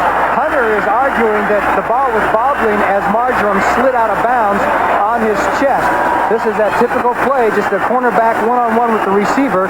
Now Hunter up, Marjoram with a super concentration on the ball. The ball is coming down. He is down, and looks like he's got it in bounds. Super play by Kenny Marjoram. He deserves the touchdown on that. Hunter must be shell-shocked right now. Can't believe that Kenny Marjoram, the second-year man out of Stanford, came down with it. Rivetto to try the point after and see if they can close to within 4. Snap, spot, kick is perfect. And the Bears take advantage of that costly Lions turnover right now, and it closed the gap to a 14-10 deficit. When we come back, the Lions will have 1:49 and 2 timeouts with which to work, and they lead the Chicago Bears by 4. I'd like to see that catch. Preceding message was brought to you by the National Football League. You're about to see the rookie, Jim McMahon from BYU, his first touchdown pass as a professional. Here's another angle on it for Kenny Marjoram, the young man out of Stanford. You get a better look as to, it looks like he does have possession of the ball. As he comes down, brings it on in, he's got it, and then he slides out of bounds. So that pretty much verifies the fact that he got it. Nice play, super play. And equally nice and super camera work. From the 25, the Lions will have excellent field position. At Forrest King, number 25, with a good kickoff return, a rather slithering kick by Rivetto. So the Lions, with 2 timeouts left, have 1:43 left to go on the clock, and have got pretty good field position. There are the stats on the scoring drive. Of course, the 11-yard pass from McMahon to Marjoram. Key on that particular drive after the Detroit Lions' Eric Hipple was intercepted, and the Bears capitalized on it. 13-7 now. Green Bay has gone back out in front over Minnesota. Lynn Dickey to Eddie Lee Ivory from 5 yards out after Dickey hit Ivory for 62 yards to set it up. First and 10 Detroit. Hipple floods the left side, tries to set up the screen. Now it's chased out of the pocket and just wisely throws it away. That was set up to be a screen on the right side, and the Bears did an excellent job, Johnny Morris, of containing the intended receiver, number 24, coming out of the backfield, Dexter Bussey. And now here comes the official with a flag. Look at Hipple. Said, wait a minute, Bussey is out there. And he was actually throwing it. He threw it a double speed on purpose. Might have hit the right guard. We'll have to wait and see what the call on that was. You can see Hipple is not at all happy about the call. He's claiming that Dexter Bussey was actually out there in the flat. It's up to the official to make a judgment as to whether he was intentionally throwing the ball away or intentional grounding. might be there was an illegal man downfield, Johnny. Let's see. Offense, number 73. Illegal downfield. First down. That's it. You got it. 73. Bollinger, because I guess the screen was taking so long, they got beyond the line of scrimmage down there. Let's see now. You can see Bussey is tied up. Let's see where Bollinger is. Can't see from that. So it's 1st and 20, and maybe be careful time now for the Lions. Hipple to air it out. Wide receivers left and right. He'll go with a safe pass over to the left side. Incomplete. Intending it for Dexter Bussey over in front of the Lions bench. Johnny, the Lions seem to be using pass patterns that are taking a lot of time to develop. They haven't gone to the wide receiver in the quick out. They've got Freddie Scott, outstanding wide receiver, and they really haven't utilized it. Well, one thing that's happening is the Bears have been, that time they went with a 3-man rush, but they've been blitzing an awful lot. And they're putting pressure on Hipple right away, so those patterns that are downfield just can't develop in time. So if the Bears keep blitzing like this, the Lions are going to have to change their passing attack.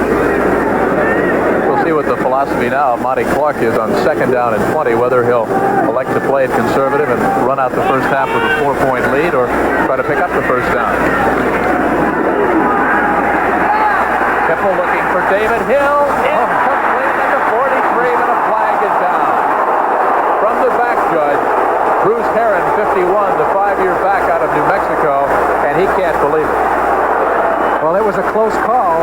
We'll get the chance to take a look at it and see. And it all depends on whether he contacted Hill before the ball got there. And it looked like a bang-bang play to me. Doesn't matter whether he did or not. The Yeah, official that's right. thought he did. It's Right? history now. Defensive pass interference.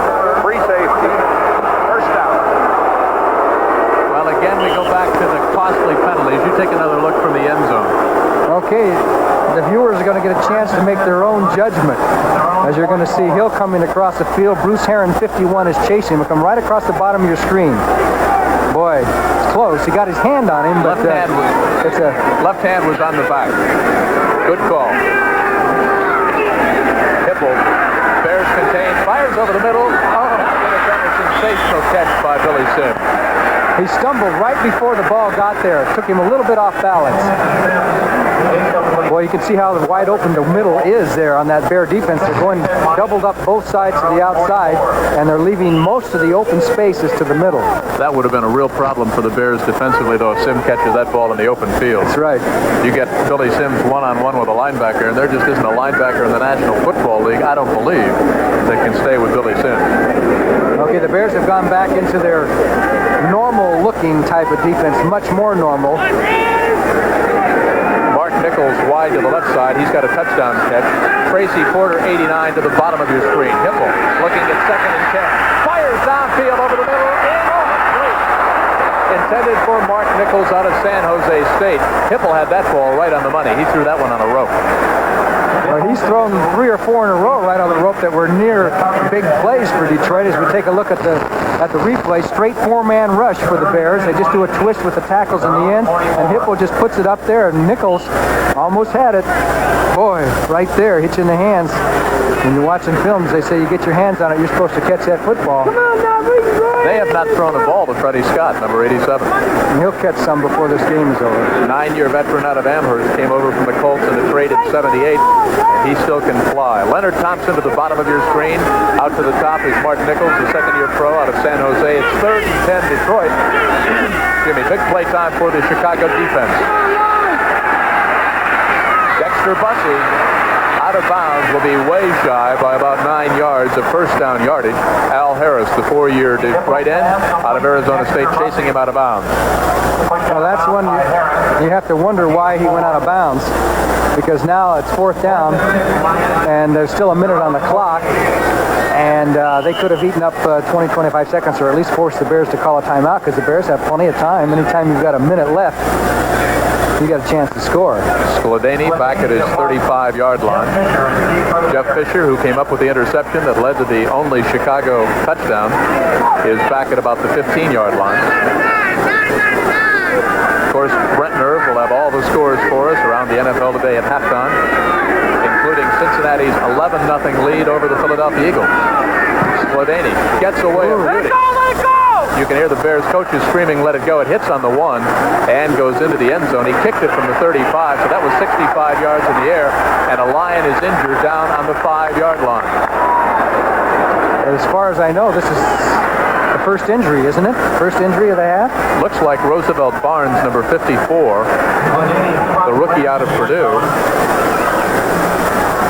A lot of people were expecting many injuries because of the short week of workout and being off for 8 weeks, but so far, the players have been pretty lucky.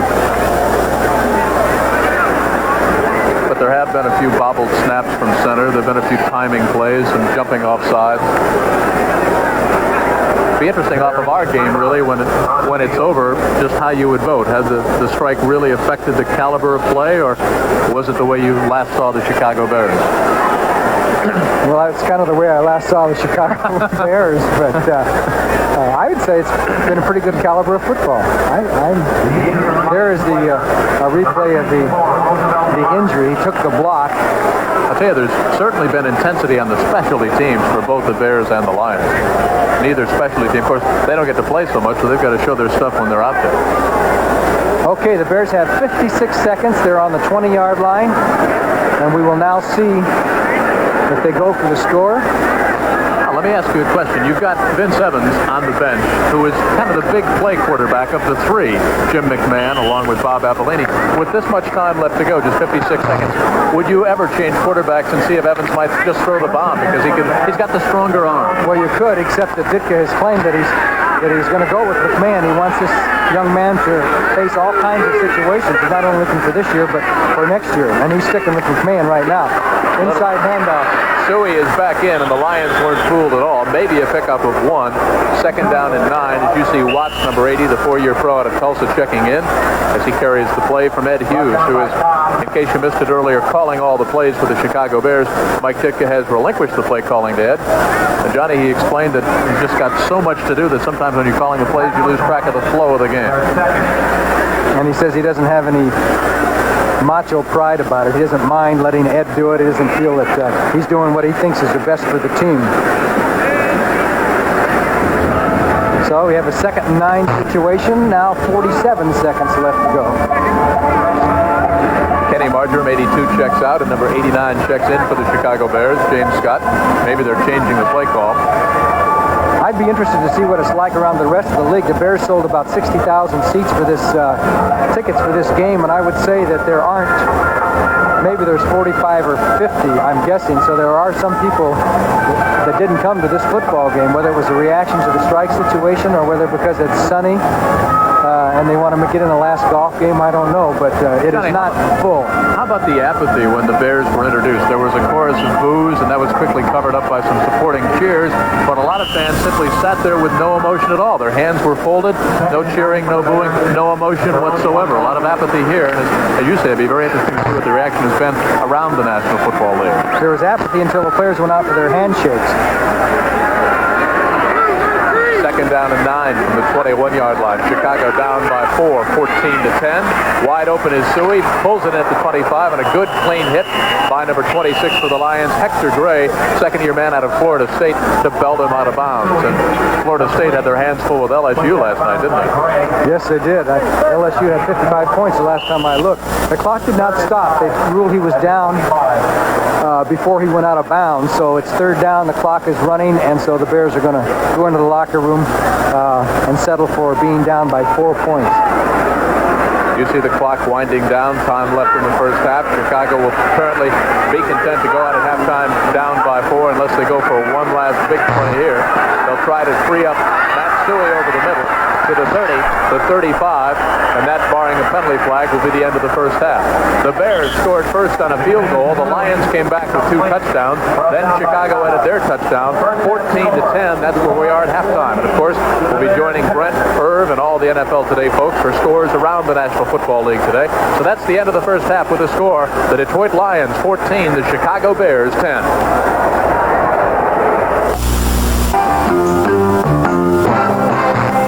Irv, a Let's take everybody to the scoreboard, show them some highlights. And yes, there were some no-shows around the league, not only in Chicago. Atlanta leading Los Angeles 17-14, and there we can see Atlanta Fulton County Stadium. A lot of empty seats. Well, a lot of empty seats, Brent, but I tell you, the Rams look very impressive in their initial offensive drive. Here's Wendell Tyler slamming off his right end for a touchdown 5 yards out. Bert Jones faking to his halfback here, goes back and hits number 81, Ron Battle, who's wide open. Apparently a mistake in that Atlanta secondary, and he goes 51 yards for a touchdown, and Rams lead 14-0. But Steve Bartkowski brings his glove back as he hits Alfred Jenkins, number 84. Look at there. Perry had him in his arms, broken tackle. Jenkins goes the rest of the way, 59-yard drive, 14-7 LA at this point. Billy White Shoes Johnson, one of the most dangerous punt return men in football, latches onto this kick by the Rams. And watch what he does with it, Brent. Pretty nifty run by number 81. The little guy out of Widener can really do it. He brings the ball upfield around 71 yards. And the Falcons from that point go on to score with Gerald Riggs, and they lead the Rams at halftime by a score of 17-14. White Shoes went up to Canada. He did. He went to Canada. Of course, he was, from Widener in Philadelphia, and went to Canada for a couple of years and came back down here and is still doing his thing. All right. Falcons leading now on that Luckhurst field goal, 17-14. Meanwhile, the Saints, Kenny Stabler is quarterbacking New Orleans today, 10-7. They are still ahead of Kansas City. They are underway in the second half. Detroit and Chicago, the game you're watching, the Lions with a 4-point lead right now over the Bears, 14-10 at the half. And the Green Bay Packers against Minnesota. And the Packers have got so many weapons now that they have Jefferson and Lofton worked into their timing. And there were some no-shows in County Stadium. Tommy Kramer scrambling in here for Bud Grant, and that had the Vikes ahead early. But now watch here. When I talk about weapons, it won't be just Jefferson and Lofton. They can pull Ivory right out of the backfield. They can slot him. This is a 63-yard gain, some sloppy tackling by the Vikes, and that got down to the Minnesota 7-yard line, and it was able to set up a Green Bay Packer touchdown, and again, it'll be Ivory. Dickey will back up, and the wide men have to be so conscious about that speed outside. Of course, that little deflection there, that didn't hurt too much, but that's in the playbook. What the heck? 13-7 right now, the Pack over the Vikers. And Pittsburgh and Houston, 10-3. Terry Bradshaw has thrown the 200th touchdown pass of his career. He is only 4 behind the active leader, Jim Hart of the St. Louis Cardinals. Cincinnati, 3 field goals and a safety, and they are shutting out Philadelphia at the half, 11-0. Buffalo and Miami, both teams 2-0, and the Bills lead on the virtue of an extra point, 7-6. That is 2 Dolphin field goals in that game. And the easiest day of all so far by Walt Michaels and the New York Jets. They are blowing away Frank Kush and the Baltimore Colts, 27-0 in the third quarter. New England and Cleveland are scoreless at the half of that game, and the Tampa Bay Buccaneers in the third quarter have just gone ahead of the Dallas Cowboys 9-7. The loudest ovation of the day was for Danny White. The fans in Texas think he helped bring about a settlement. But some of those folks who were cheering were booing a few minutes later when that Buccaneer interception set up their first field goal. And finally, the Cowboys got on track as Danny White sent Butch Johnson down the middle, and it was a 49-yard play, and it set up this touchdown pass to Drew Pearson. How about this offensive line here? Boy, I tell you, you have to really credit these guys for doing a great job. One of the toughest areas to come around on any football team is offensive line pass blocking. Did a super job. Irv, how about an overview? What kind of football have you seen? Well, it's been sloppy, obviously. 8-week layoff, a short week of preparation, and the players, I think, are just a little tentative, too. I haven't seen that, aggressive play that we normally see on an NFL Sunday. I'll tell you what, the fans aren't aggressive either. They're not back into this thing yet. And the NFL today will continue on CBS after these messages from your local stations.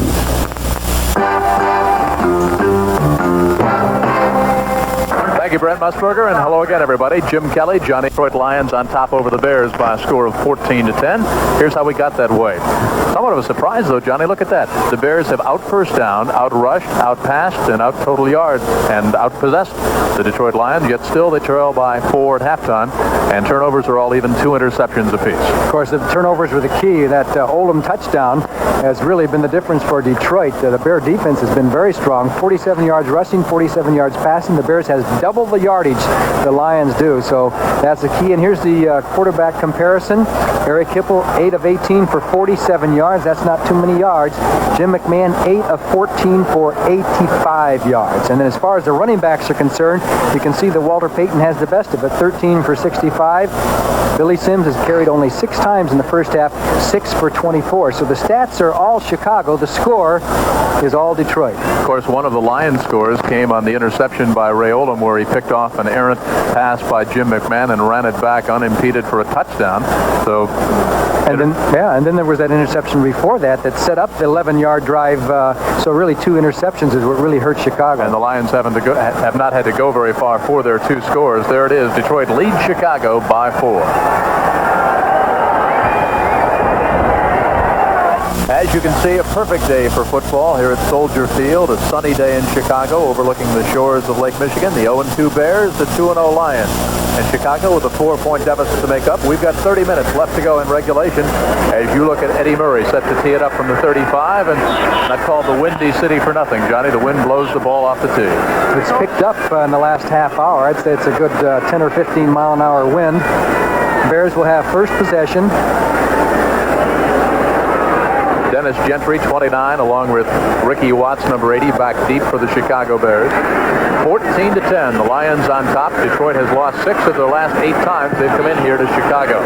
With the wind at his back, Murray didn't get all of this. Watts takes it near the 6-yard line up to the 20, and look out! Watts to the 35 and out of bounds. And he was just one man away from busting it all the way. James Harrell, the 4-year man out of Florida, finally pushed him out of bounds with one hand. Otherwise, Watts was off to the races. He can run about a 9.500, so if he gets open daylight, he's tough to catch. Ricky Watts.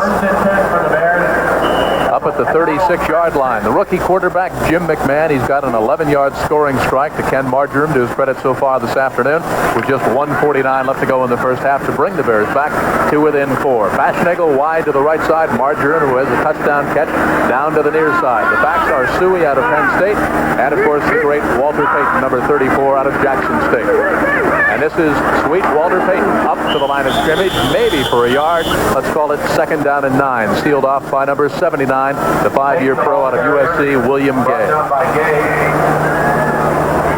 We'll be keeping a big eye on the battle going on between Bubba Baker and Phil McKinley over on the right side. I think it's been a standoff, though, in the first half, John. Which would have to be to McKinley's advantage, because Bubba usually makes his presence more felt than he has done so far in this game. They've been doubling him a little bit with the man in motion once in a while to kind of keep him neutralized. Well, he manhandled the Bears in the first game. 2nd down and 9. Payton in motion to the bottom of your screen. Play action. McMahon got his man. Marjoram Chicago at the 48-yard line of the Lions. Bubba Baker with all kinds of pressure in there on Jimmy McMahon. You see as he gets up. Super catch by Marjoram. He just has the glue on his fingers. He loves to make those sensational catches, and he always does. Look at that. Like glue. He's got the gloves on. He's still got that touch. Now, we were talking about Bubba Baker and McKinley. Here it is. Baker wins this battle, but doesn't quite get there in time. He gets around the horn. McMahon throws the ball, and Baker takes it easy on, takes him down lightly. 1st and 10, Chicago, up inside Lion territory. Bears on the short end by 4. Pitch back to Walter Payton. Stewie with a block, and excellent defensive pursuit by Dave Durifoy, 75. Little extracurricular activity, and there's a flag on the far side of the field. Noah Jackson, 65, as tempers starting to flare. It looks like it might be against the Bears. You know, there was some question about the intensity. We talked about it at the top of the telecast, whether or not the hitting would be more like a pro ball game, if you will, the two sides taking it kind of easy, because as far as the strike was concerned, they were all united with one common goal. Now you're out here banging heads with a guy you were lined up with as far as the strike issue was concerned.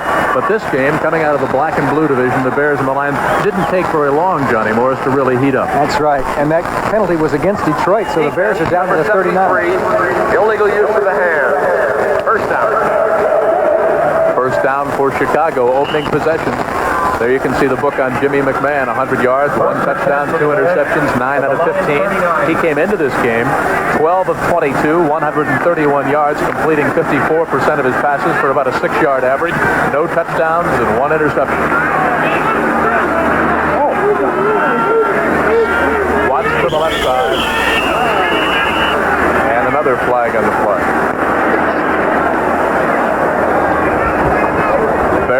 working backwards. There sure has been a contrasting philosophy here on Offense, false start. Number 65. on defense. The Lions have blitzed. I can't remember a blitz in this game by the Lions. There may have been one or two, whereas the Bears have blitzed quite a bit, especially during the second quarter. They blitzed almost every play there for a while. But the Lions are going strictly with their four-man rush and trying to drop everybody else off. Of course, they felt it was their strength, their pass rush, their weakness in the pass coverage. But wouldn't you try to throw a blitz at a young quarterback? Plus, with the offensive line trying to get the timing down. There's Bubba Baker, the 5-year pro out of Colorado, 6'6", 250 and growing. There's number 60. Let's see him. He's got McKinley, and there's Emory Moorhead, 87. They try and ram him inside, and McKinley's not able to keep Bubba Baker out of the play. What do you think Matt Suhey at 5'11" feels like when he feels two arms that are 6'6" All right. grasping him? You know, one thing we should mention about Baker, he still has that full stomach muscle. He had it last year and this year, and he's not 100%.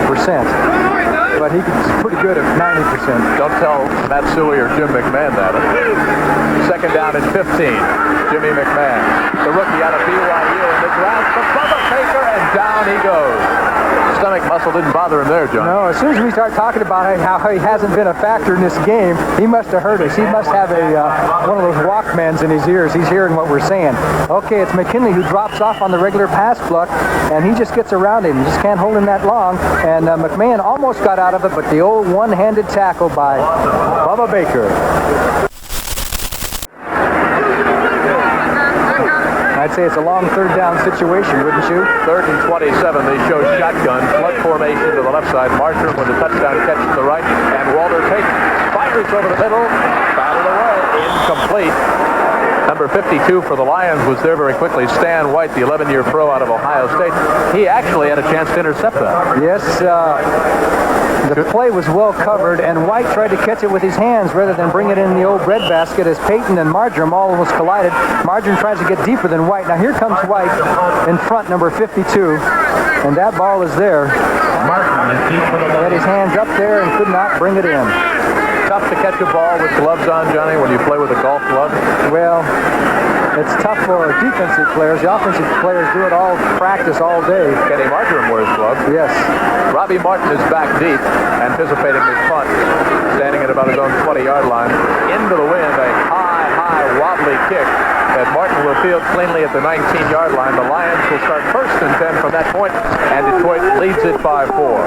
So Eric Hipple and the Detroit Lions offense come out for their initial possession here to start the second half. The Chicago Bears trail Detroit 14-10. We'll be back after these messages. As it all starts with the NFL Today, the Detroit Lions hosting the New York Giants. The NFL Today at 12 Eastern Time with Brent, Irv, Phyllis, and Jimmy the Greek. 1st and 10 Lions at their own 20. Eric Hipple, wide receivers to the left side. Dave Hill, the tight end. In motion now is Freddie Scott, who has yet to have a ball thrown to him. The pitch back to Billy Sims around the right side, and the Bears defense came up quickly to seal it off. Otis Wilson, who's having himself an all-pro kind of an afternoon here. The man who made the initial hit, number 55, 3rd-year pro out of Louisville. The Bear defense has been strong all afternoon. It's tough to get a consistent drive against the Bears. They do so many different defenses, and Buddy Ryan, you never know what he'll do. He'll blitz, bring in 8 or 9 people sometimes, and other times he'll drop off everybody and bring in 3, and all kinds of zones, and it's tough to get the way you beat a Bear defense is one big play now and then, and we'll see if that happens. Tracy Porter out wide to the bottom of your screen. Freddie Scott pitch back.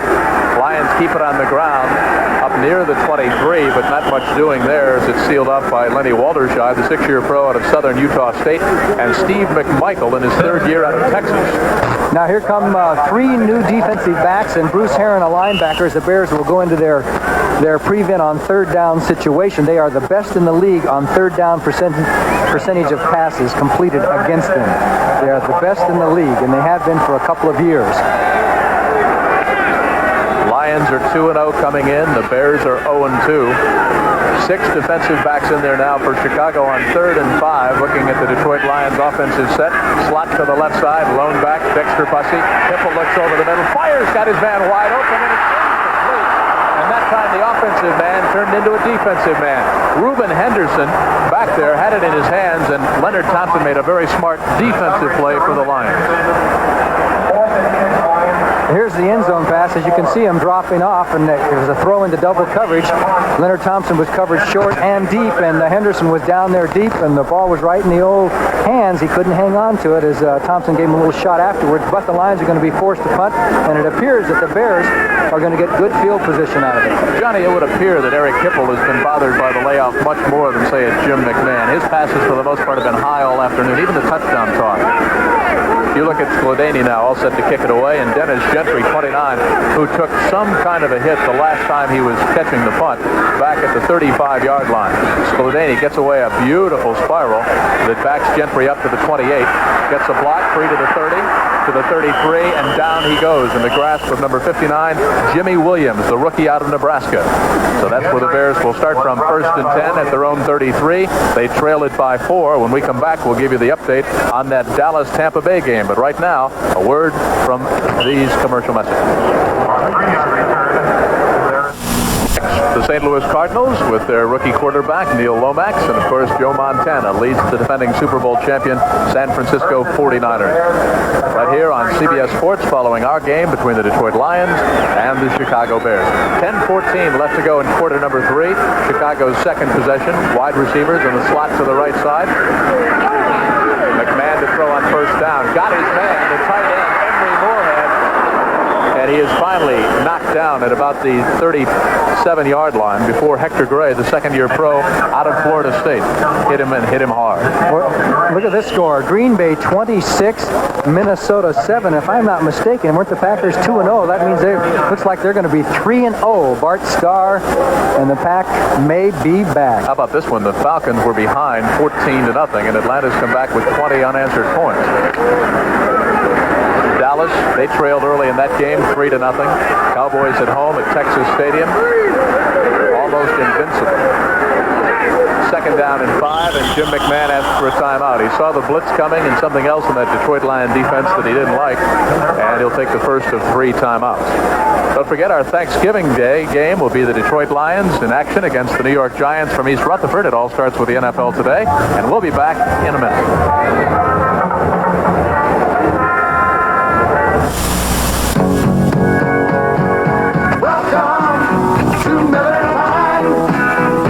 It's all yours, and it's all mine. Bring your thirsty self right here. You've got the time, we've got the beer for what you have in mind. Oh, welcome to Miller Time. Yours and mine. The best beer for the best time of the day. Next week, the Bears at the Vikings, the Packers, who are undefeated against the New York Jets, the Eagles, who are having their hands full this afternoon with the Bengals at the Redskins, the Cardinals in Atlanta, the Saints, and the 49ers. And there's a hardy sailor out there. It's cold out on Lake Michigan, I'll tell you that. He's one of the no-shows. 9:29 left to go in quarter number 3. Bears on the short end by 4. Second down and 5. McMahon incomplete, and here comes the flag. Pass interference against the Lions. It'll be 1st and 10 for Chicago, intended for James Scott, who was wide open, and the Detroit Lion defender did all he could do, number 26, Hector Gray, to pull him down, but he pulled him down before the ball got Defense, number 44. Pass interference, first down. We said that Green Bay was undefeated. They are leading by a score of 26-7 against Minnesota. You look at James Scott and how open he was. There's Wayne the call. Smith making the contact before the ball got there. Jets are on top over Baltimore now, 34-0. Frank Kush having a tough time with the Colts in his first year. And the Saints have come back to take a 17-14 lead against Kansas City. Just across the midfield stripe. 1st and 10 Chicago. McMahon rolls out of the pocket. Pressure by the Lions. Want Martin to go down. Blocked it for James Watt. Inside the 15-yard line. 1st and 10 Chicago. Super play by Jim McMahon, who was directing traffic. The Lions went with one of their few blitzes on that play, and the Bears had a call that ran away from the blitz. And Ricky Watt did a great job Okay, you can see it was a rollout pass, and they were blitzing. The Bears must have known something. And Ricky Watts coming from the other side of the field. Wayne Smith is chasing him. Watts adjusted his pattern, as McMahon said, get down the field, down deep, and then a nice diving catch, super play. The Bears make something out of a play that was almost a busted play. They're down to the 14-yard line. Maxie Vaughn and Monty Clark knew their defensive unit, Johnny. They said the pass rush was outstanding. The pass coverage was suspect. First and 10 Bears driving for the go-ahead touchdown. Off to Matsui, nothing doing. In the grasp of a host of Lions, including Doug English, 7-year pro out of Texas, 6'5", 260, who stacks him up at the line of scrimmage.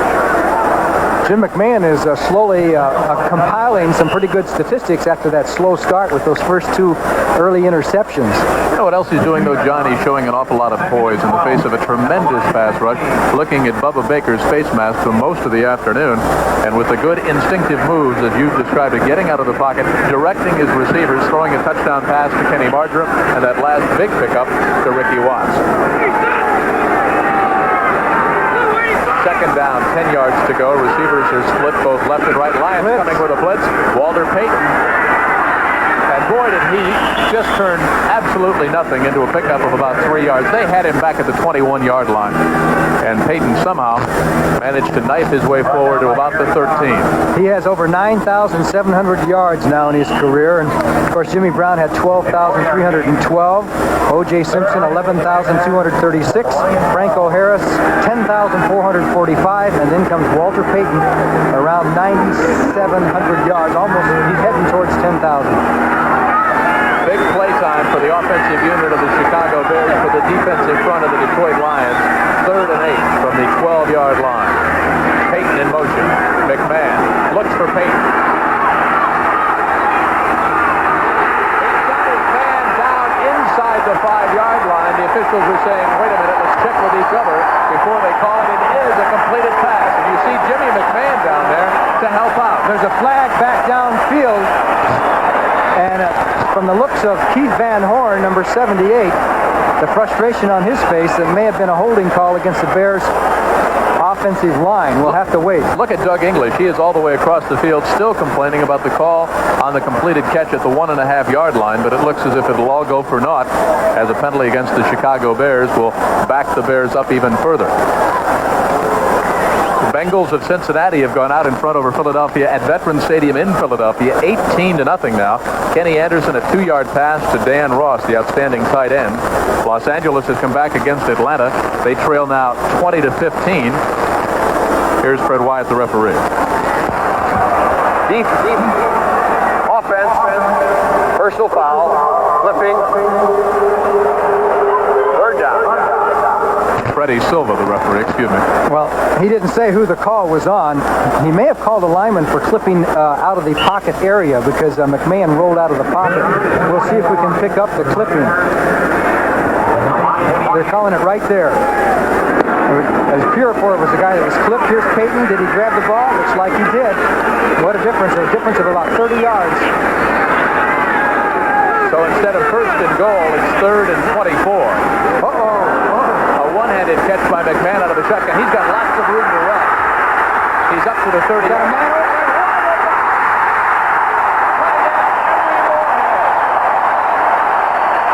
What poise by the rookie out of BYU, Jimmy McMahon. The snap from the shotgun was high. He pulled it down, chased out of the pocket. Got very, very close, Johnny Morris, to going over the line of scrimmage. He pulled up just about the 29-yard line, and wide open in the end zone was Emory Moorhead. And he was down there all day. As when McMahon, with that nice instinct that he has, he started to go over the line of scrimmage. He looked, and threw back across the field, and Moorhead just had to wait and hope. It was so easy that he couldn't. Making a fair catch on a punt. He was so wide open. 7:31 left to go. Chicago takes the lead for the second time. John Rivetto will try to increase the lead to a field goal. And the Bears are back on top. They led 3-0. Detroit came back with 2 unanswered touchdowns. Chicago scored a touchdown just before the end of the first half. And now with 7:31 left to go, a touchdown strike from Jimmy McMahon to Emory Moorhead. The Bears lead by 3. You see the scoring drive, 28-yard touchdown toss from Jim McMahon to Emory Moorhead. That is McMahon's second touchdown pass of the afternoon. He is 12 of 19, 100 269 yards, 2 touchdowns, 2 interceptions. Squib kick. Lions have it to the 35, and they'll start 1st and 10 from that point. Larry Lee, the second-year man out of UCLA, one of the upbacks for the Lions who fielded that ball. But I'll say the Chicago Bears have got themselves, well, they found themselves a quarterback, I think, Johnny, a matured quarterback here this afternoon. I think that he's done very well considering his first start and considering a couple of bad interceptions very early in the game. We talked about confidence. Well, he has a lot of confidence, and the Bears' defense is tough to come from behind against because they do so many things. The Lions got their work cut out now. McMahon simply has not folded at all under the face of an awesome pass rush by the Detroit Lions. Eric Hipple from the 35 looks for the flat. He's got his man, Dexter Bussey, and he gets a pickup of 6, fights his way forward for 7, maybe 8 yards, as Bussey did most of that on his own, one-on-one, isolated against Gary Fensick, the 7-year defensive back out of Yale. There's Jimmy McMahon. And as you say, he's not very big as quarterbacks go. He's certainly not in the Vince Ferragamo mold. Well, you notice that when he's gotten out of the pocket is when he's really messed up the Detroit defense. You know, you get a quarterback out of the pocket can do that. You're putting a lot of pressure on him. And talk about pressure, Monty Clark has got it on. You know, Eric Hipple hasn't really moved this team that well.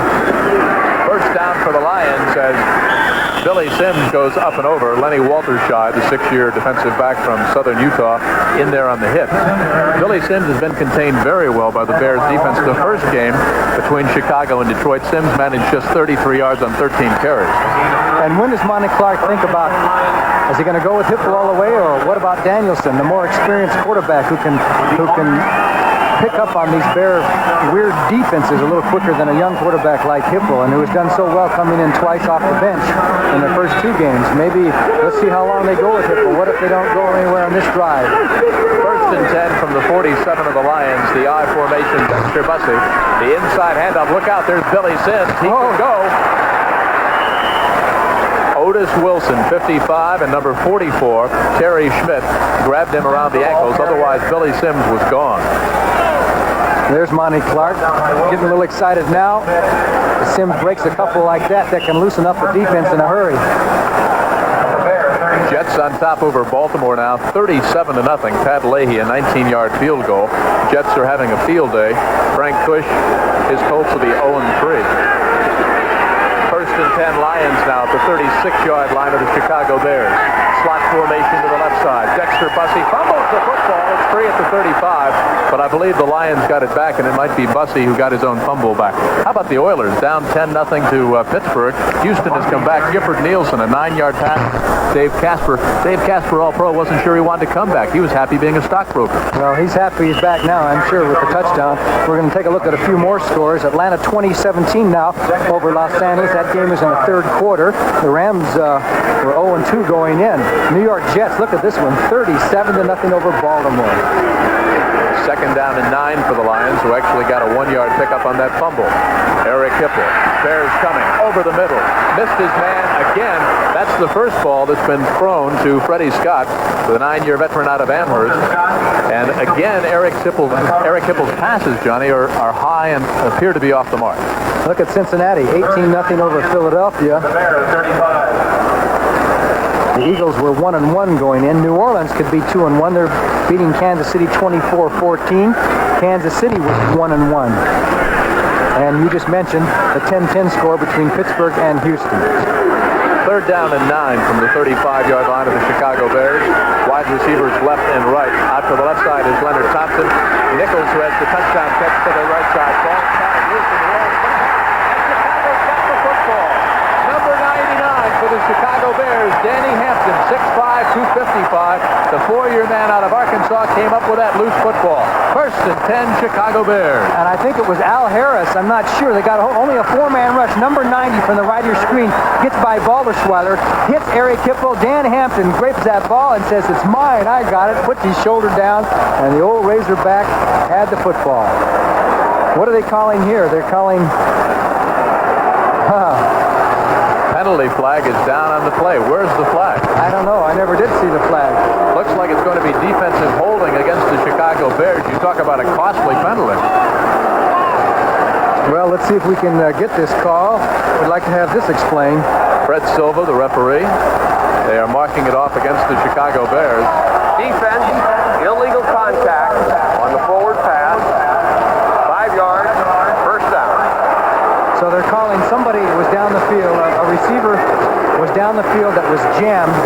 5-yard limit is apparently what he's calling. What a turnaround for both the Lions and the Bears. Chicago would have had it at their own 42. Instead, the Lions have a drive sustained, 1st and 10 at the 30 in Chicago. Boy, you talk about a big call. Hipple still at the throttles now for the Detroit Lions, down by a field goal. Look out. Sims met head on by Mike Singletary out of Baylor. Singletary, 5'11", 230, a number 2 draft pick last year for the Baylor Bears, and he meets Billy Sims right at the line of scrimmage. At last count, he had busted 16 helmets. Here's the last play before, and let's see if we can see the jam down the field. There it is right there. You can't do that beyond the 5 yards, and the receiver did get down beyond 5 yards. The calls on Gary Fensick. He jammed David Hill. He used to be able to do that, but not the last few years. Scott out wide to the left side. Leonard Thompson moves into the slot. Dexter Bussey, Billy Sims are the running backs. Freddie Scott in motion. Scott's open over the middle. Hipple's trying to get it to him. Incomplete. Intended for Scott. Broken up by number 44 for the Chicago Bears, Terry Schmidt, who's got 1 interception. And good pressure on Hipple by Steve McMichael. 6'1", 245 in his 3rd year out of Texas. Third and 8 for the Lions. Hipple is just not sharp so far this afternoon. His balls have been errantly high. They've been behind the receivers. There's the stats, 9 for 21, 2 interceptions, 1 touchdown. That on an option play.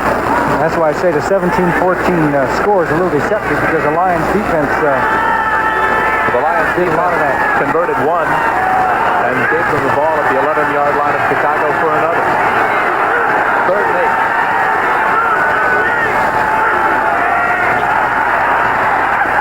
Tries to set up the screen, and Dexter Bussey's got 4 Lions in front of him. Dexter Bussey will get down inside the 10 to about the 7-yard line.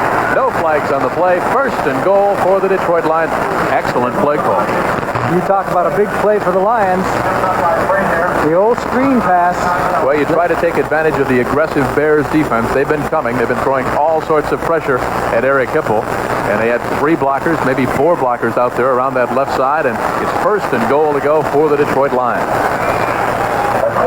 Bussey looks to be a little bit shaken up on the play. How about this from Fulton County Stadium in Atlanta? The Falcons have scored again. Williams Andrews, a 19-yard run. It is 27-17. Falcons over the Rams. Johnny, Los Angeles had a 14-0 lead in that game. Cleveland has scored against New England. Brian Sipe, a 39-yard touchdown pass. 7-0 Browns on top over the Patriots. Ron Meyer, the rookie coach of the Patriots. And for New Orleans, the Saints have gone in front of Kansas City now, 24-17. Horace King is in, number 25, replacing number 24, Dexter Bussey. Billy Sims, of course, the other running back. Freddie Scott to the top of your screen. 1st and goal. Billy Sims, convoy to the right side, down to the 10-yard line. Loses 3 yards. It'll bring up 2nd down and goal to go. Gary Fensick, the 7-year veteran out of Yale, the first man to get to Billy Sims. Mike Singletary, Mike Hartenstein, all in on that play. It had no chance from the word go. Watch the bottom to the right of your screen. You'll see the dark jerseys come across the line of scrimmage and just jam it. Steve McMichael forced everybody deep, and here comes Gary Fensick across the line of scrimmage. Hartenstein in on the play, and now it looks like the Lions are going to have to go to the air. Let's see what happens with Freddie Scott. He hasn't... 6 defensive backs are in there now for the Bears. To the top of the screen goes number 89. That is Tracy Porter, the 2nd-year man out of LSU. Quick count, Eric Hipple. Receiver falls down, and down goes Hipple at the 20-yard line. Todd Bell, 2nd-year man out of Ohio State. He wanted to throw the ball on a post pattern to number 89, Tracy Porter out of LSU, but Porter fell down, Johnny Morris, at the 9-yard line. And the Bears had the blitz on. They had everybody coming, and the Lions just aren't able to handle the Bears blitzing. They just can't handle it. Sometimes there's not enough guys to have it. There's been some mistakes. Watch from the left of your screen. Todd Bell is going to get a free shot, number 25, as Heron ties up the back, and then boom. Boy, Hip will take a shot there. Now remember, the line of scrimmage was the 7-yard line. The Lions need to score. They're backed up now at the 19. And I imagine standing nervously on the Lions sideline right now is number 3, Eddie Murray, who has yet to try a field goal this year.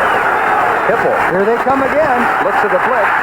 Fires down the middle. Batted away. Breaks the defensive play by Reuben Henderson, the second-year defensive back on the right corner from San Diego State. And Hipple is down at the 30-yard line. It'll be a flag against the Bears, roughing the passer. It'll be a first down for Detroit. The second key costly penalty against Chicago on this drive. Boy, it sure was. We'll get another look at that, but Hipple really got shot, and they're going to determine, apparently it's been determined that one of the Bears could have held up after the ball was thrown and put the shot on Hipple. But once again, the Bears brought everybody but the kitchen sink. Everybody came in. Look at the top left of your screen. Ooh, they hit him. A Bear defense lineman will say, hey, I was in the air. I couldn't stop my momentum. Here's Reuben Henderson on the coverage. Number 21, personal foul, hand to the head. Leonard Thompson streaking for the end zone. Henderson comes up and over and bats the ball away at the last second, but it's to no avail now because it is now an automatic first down for Detroit at the 8-yard line. Two big calls. You can't play cornerback any better than Reuben Henderson did on that play, batting the ball away. At the end, though, as Johnny said, another costly penalty. It'd be first down and goal to go. The backs are Dexter Bussey again and Horace King. Billy Jones is out. Thrown behind number 25, Horace King. And you really wonder when Monty Clark might think about now going to Gary Danielson, because Eric Hipple, even though he just had his bell rung, really has not been sharp. The balls that he's been throwing have been behind his receivers. They've been wide. They've been high. And Hipple is not sharp this afternoon. Well, part of the Bears' defensive philosophy is that you put that blitz on, you get people coming after you. That even if somebody's open, you have to rush the ball. You got to rush the pass, get it off without thinking and throwing it off balance. And that's what's happened to Hipple several times. And that's as effective as staying off the normal pass rush and having your linebackers down the field. So it's worked so far for the Bears. Hipple looks and sees something in that Bears defense that he doesn't like, and he takes a timeout. And again, John, let's talk a little bit about Eddie Murray, the field goal kicker for the Detroit Lions. We'll do that when we come right back, because he has yet to try a field goal for the Lions, having walked out and missed the first two games. Chicago by a field goal when we come right back. Welcome to Miller Time. It's all yours, and it's all mine.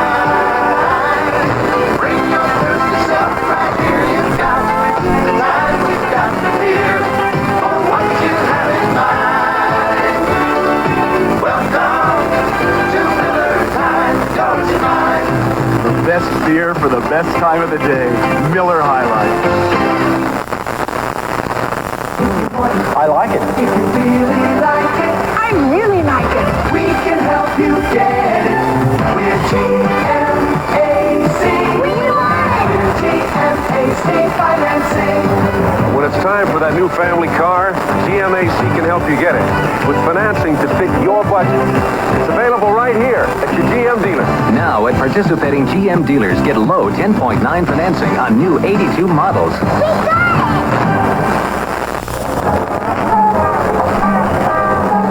You look at the Lion Brain Trust, Monty Clark, Gary Danielson, Eric Hipple, Freddie Scott and company, as Detroit trails Chicago by 3. We've got 1:43 left to go in the third quarter. Chicago on top 17-14. Johnny, while we were away, second down and goal to go, you said, well, if you're the Lions, maybe you go a little bit conservative here. You certainly don't want to risk the interception and not come away with at least the tying field goal. Well, that's one way to look at it. I don't consider myself a conservative observer, but the Lions are having trouble here. They've had near interceptions and fumbles and the blitzing and everything. You might want to try and run the ball over. If you don't get the 3 points, get yourself back in a tie, because the Bear offense has a tendency to make mistakes, and you might win that way. McNichols, Mark Nichols, and Porter are out to the left side. The blitz is coming again. Hipple in trouble, and it's incomplete. Almost intercepted. And you see the tremendous Chicago Bears secondary and the job they're doing on the wide receivers of the Detroit Lions. Leslie Frazier, second year out of Alcorn State, number 21, the man that had a good chance for an interception. Well, they almost turned the ball over on that one as the Bears came in with their regular 4-man rush that time. But there were 3 Bears over in this territory. Look at that, 3-on-1. And you notice the two receivers there, wide receivers, very close together. You could draw a crowd. Let's keep an eye on the tight end, David Hill, for the Detroit Lions. He wears number 81, 6'2", in his 7th year out of Texas A&M. Had a touchdown catch in the first game against the Chicago Bears. They haven't looked to David Hill very much in this drive.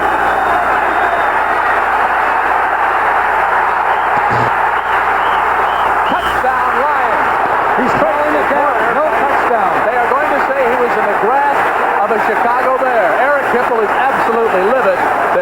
say the whistle blew before Hipple released the football. Steve McMichael had Eric Hipple. Well, that's a call. It's the official's judgment, and it was a new rule put in about 2 years ago where if the referee feels the quarterback is in the grass and could be risk injury, that they can blow the whistle dead even though he's not down. And I will have to say that Hipple was caught there and was kind of standing there, was vulnerable. He did get the pass off. 5 years ago, that would have been a touchdown, but not now, so they're going to go for the field goal. Out of the hold of Eric Hipple, Eddie Murray ties up this football game from 34 yards away. So Murray showing no effect from missing the preseason, from not reporting for the first 2 games, and from the 8-week layoff after the strike, bangs it through the uprights with 1:04 left to go. The applause for the Chicago Bears defense, who hurt themselves with 2 very costly penalties on that drive, and in fact had come up with a football. So an awful lot happened on that drive. Let's see if we can pick up Fred Silva's whistle as Hipple was in the grasp of the Chicago Bears. Touchdown, Lions! He's totally it down. Nope. Well, we had it all on that drive, didn't we? Bears had the football, penalty, gave it back to the Lions. Lions were stymied. Another Bears penalty, first down and goal to go. Lions had an apparent touchdown, called back. I think the question about intensity and desire among the football teams coming back after these 3 days and with the strike situation has been answered. This has been an intense football game. The players are hitting, and so far, no serious injuries reported. Everybody's holding up well, so I guess those cut training camps back now, from now on. Just report and go play football. You know, to amplify on that too, John, as far as these 2 teams being 2 of the more militant teams in the NFL, and 2 teams not expected to ratify the tentative agreement. One of the coaches told us privately yesterday, all it's going to take for our team to ratify this agreement will be a win, how very important a win would be. Ricky Watts fields the ball cleanly in the end zone. The Chicago Bears will break first down and 10 yards to go from their own 20-yard line, and the rookie out of BYU, Jimmy McMahon, who's just had a marvelous afternoon, starts his club first and 10 from that point. We're right back where we were, 17 all, with 59 seconds left to go in quarter number 3. And there you see Mike Ditka down there in the middle, right next to number 80, Ricky Watts. On the other side of Ricky Watts, still after that first NFL regular season victory. Walter Payton behind Noah Jackson. Look out! Payton gets first down yardage up to the 31 and almost broke free.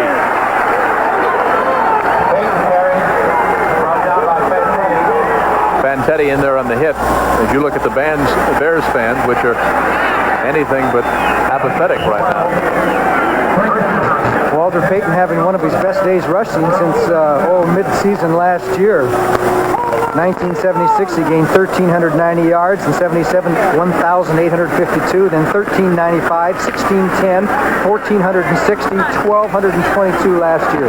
So this season's going to look a little strange in the record book to see that Walter did not go over 1,000 yards. 10 seconds left to go in quarter number 3. We're deadlocked at 17 all. McMahon's got a man free down the left side. Fires it out. Intercepted by Hunter of the Detroit Lions. The 7-year pro out of Grambling picks it off with just 2 ticks left on the clock. Intended for number 89, streaking down the sideline, James Scott. Except he wasn't streaking, Jim. He was going very nonchalantly down the field. It looked like James Scott didn't think the ball was coming to him as McMahon threw it way down the field. Watch this. Scott is not even looking for the ball. Finally, he sees it's coming, and it's too late for him to do anything about it. Easy interception for Hunter. The Lions have the ball. That's actually the 3rd easy interception, and the first one that you could fault the quarterback for, but as John pointed out, actually Scott wasn't racing lickety-split to get near the football either. Had he pulled up short and turned that pattern in instead of running it downfield, McMahon would have had an easy toss underneath the coverage in front of Hunter. 2 seconds left to go in the quarter. This barring a penalty should do it. From the 27 of the Detroit Lions. Maybe to the 28-yard line, and not much more. So we started 0-0 as we start the 4th quarter. We are deadlocked 17 all. The Chicago Bears and the Detroit Lions are doing one of the oldest rivalries in the National Football League. The Lions have lost 6 out of their last 8 that they've come into Chicago. On CBS Sports, the NCAA basketball season returns as defending national champion North Carolina musters memories of victory to face Missouri next Saturday on CBS Sports. This is CBS. In my line of work, what I wear is important to my career. What you wear to work could be important to your career, too. Take this pure wool Adams Row suit from Richmond, for example. It's a classic look with traditional styling. These pinstripes mean business. And when you look good, you feel good. An Adams Row suit will give you the competitive edge. Once you try Richmond, no one else will suit you. What you wear to work can get you ahead. What I wear keeps me ahead. Nobody serves a republic like Republic. Dear Republic, in years of worldwide travel, I've never had such service. Thanks to Mark Bird, Greg Correnti, and Janet Marshall. Dear Republic, it was my first plane ride. Your people did everything for my comfort and courage. Thank you. Nobody serves a republic like Republic. Papa Bear Hallis and George Allen, tonight at 10.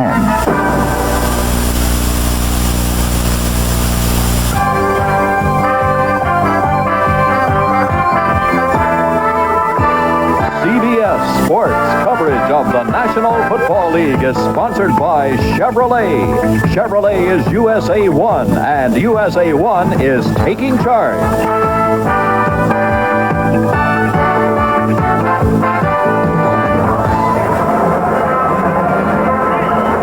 College football's oldest and most intense rivalries. Enjoy your holiday with CBS Sports and great NCAA football. On Friday, the Sooners of Oklahoma against the Cornhuskers of Nebraska in a game that will determine the Big 8 champion and the host of the Orange Bowl game. And then on Saturday, Notre Dame and USC, one of the all-time classics. You couldn't ask for a better pair of games than these two. Friday, 2:30 Eastern, Saturday at 3:30 Eastern time, right here on CBS Sports. We start the fourth quarter deadlocked, 17 all. Hipple has some protection this time, gets it off in the flat. Dexter Bussey out of bounds at the 32-yard line. A pickup of 4. It'll bring up second down. Al Harris chased him out of bounds. Harris is having some kind of a football game, number 90, as you look him there in the center of your screen for the Chicago Bears. 4-year man out of Arizona State.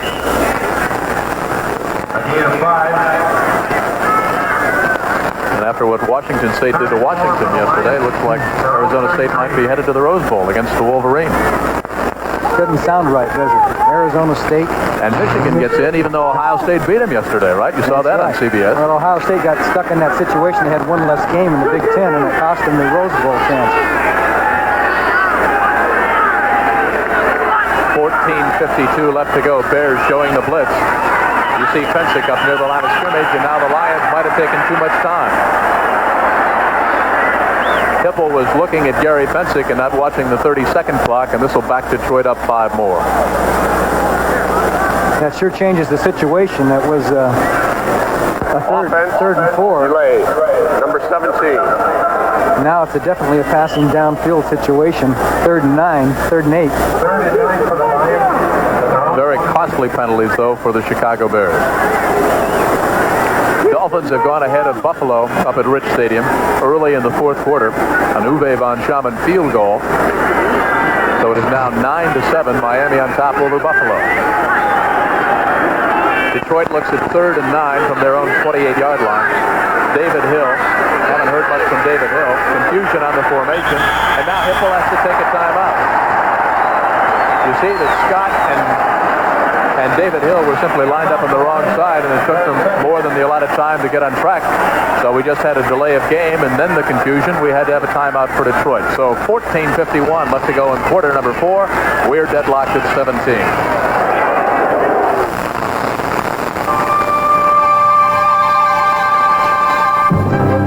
This is the Honda Civic FE running at the Indianapolis Motor Speedway.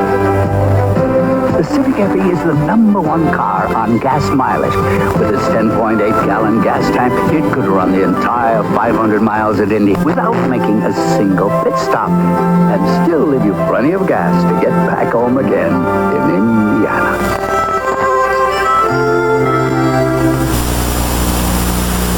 Business. To be in the picture, you've got to be good. Good and fast, like Canon's NP300F. 30 letter-size copies a minute. you got to give and take. Cannon's 300F gives you reduction and document feeding. Even sorts it all out with optional sorter. In today's leaner, trimmer business picture, You need the good stuff. and nothing but the Canon NP 300F. Call toll-free for information or see your authorized Canon dealer.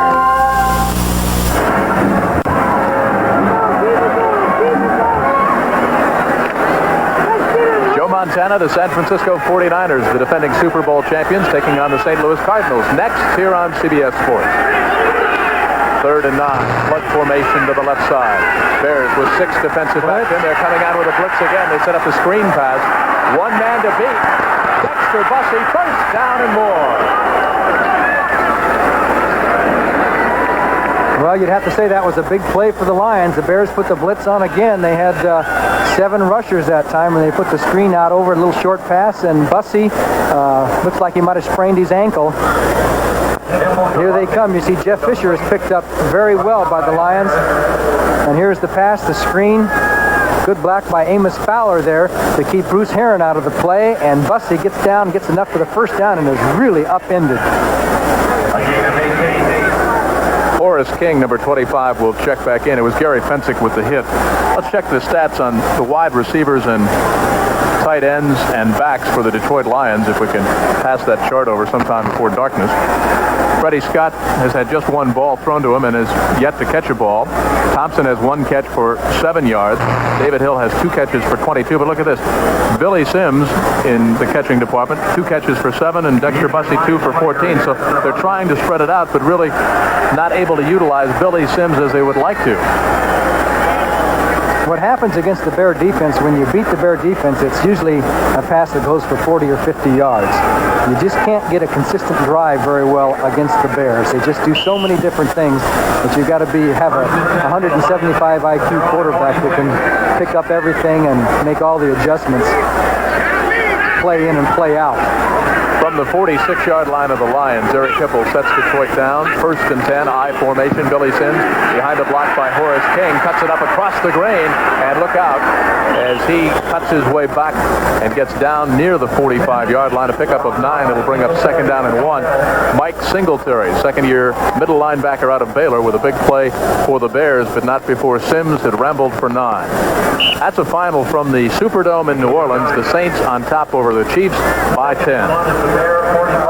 So New Orleans has a 2-1 record. Patriots have just tied it up. Matt Cavanaugh, a 38-yard touchdown pass to Preston Brown. New England 7 and Cleveland 7.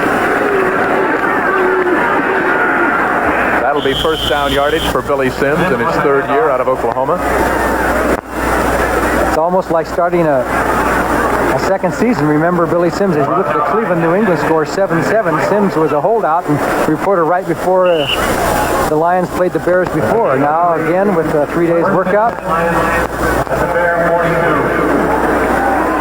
Well, Sims had some kind of a game against the Los Angeles Rams in the 2nd game. He had just 33 yards on 13 carries in the 1st game against Chicago, but against Los Angeles, Billy Sims was 25 carries, 119 yards, 5 catches for 103 yards. Only the 13th player in the NFL ever to come up with double 100-yardage games, both rushing and passing.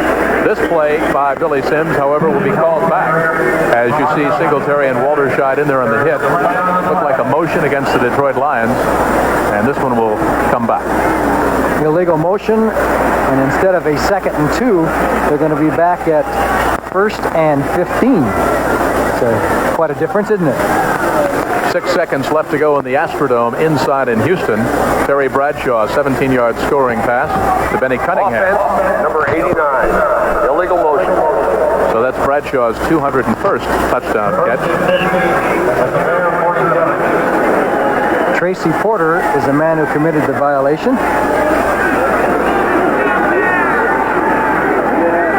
So it'll be 1st and 15 from the 47-yard line of the Chicago Bears. Ties 17 all, 13-12 left to go in regulation. Little swing pass, and down goes Horace King up near the 47-yard line in the grasp of Mike Hartenstein, the veteran left end out of Penn State. That's the 2nd catch by Horace King. Dexter Bussey is over on the sideline with 6 catches and 63 yards. and an injury at the moment. Tracy Porter carries in the play. There you see the book on Eric Hipple. Those 2 interceptions looming large, but of the incompleted passes of the 15, most have been high and behind the intended receivers. Porter to the near side. Freddie Scott to the top of your team. 2nd and 15 for the Lions. Man open over the middle. Hipple doesn't have time. Got his man. Reuben Henderson bats it away from Tracy Porter. Well, that's a case where you're throwing that wide pass all the way across the field because they were on the right hash mark. And ball so that takes means a long time to get takes there. the ball a long time, and the defensive back has time to come in there. And Reuben Henderson almost had an interception. Porter got his hand up there to prevent the interception. But when you're on the right hash mark and you're throwing an out pattern back over to the left side of the field, that ball's got to go a long way. It's a dangerous pass. Final from Shea Stadium in New York. The Jets 37, the Colts nothing. Walt Michael didn't take any prisoners. They need 15. Look out behind. Steve McMichael, 245, a free agent out of Texas in his 3rd year. And Hipple, I think Johnny was very lucky to hang on with a football. He was trying to throw right up to the very last second. He went forward in the pocket and avoided the rush. McMichael is number 76 there, being blocked by Amos Fowler. Now Hipple wanted to take off, then tried to pass, and McMichael, with a lot of hustle and determination, stuck with it, chased him down, and got him before he could get the ball off. Detroit's got a punt. And you see him go for the ball with that right hand. He kind of swung it around like a mallet to try to chop it free. That's like Dick Butkus used to do for the Bears. I never saw a defensive player could force more fumbles than Dick Butkus. Sylvani all set. He'll kick it away from about his own 47. Short. Dennis Gentry will let it hit. Actually takes a Bears bounce, bouncing backwards. Sylvani put a little English on it. It is finally down by number 51 at the 21. James Harrell, 4-year man out of Florida. So we've got 11:23 left to go in regulation. The Lions and the Bears are deadlocked 17. When we come back, Jim McMahon and the Chicago Bears on offense.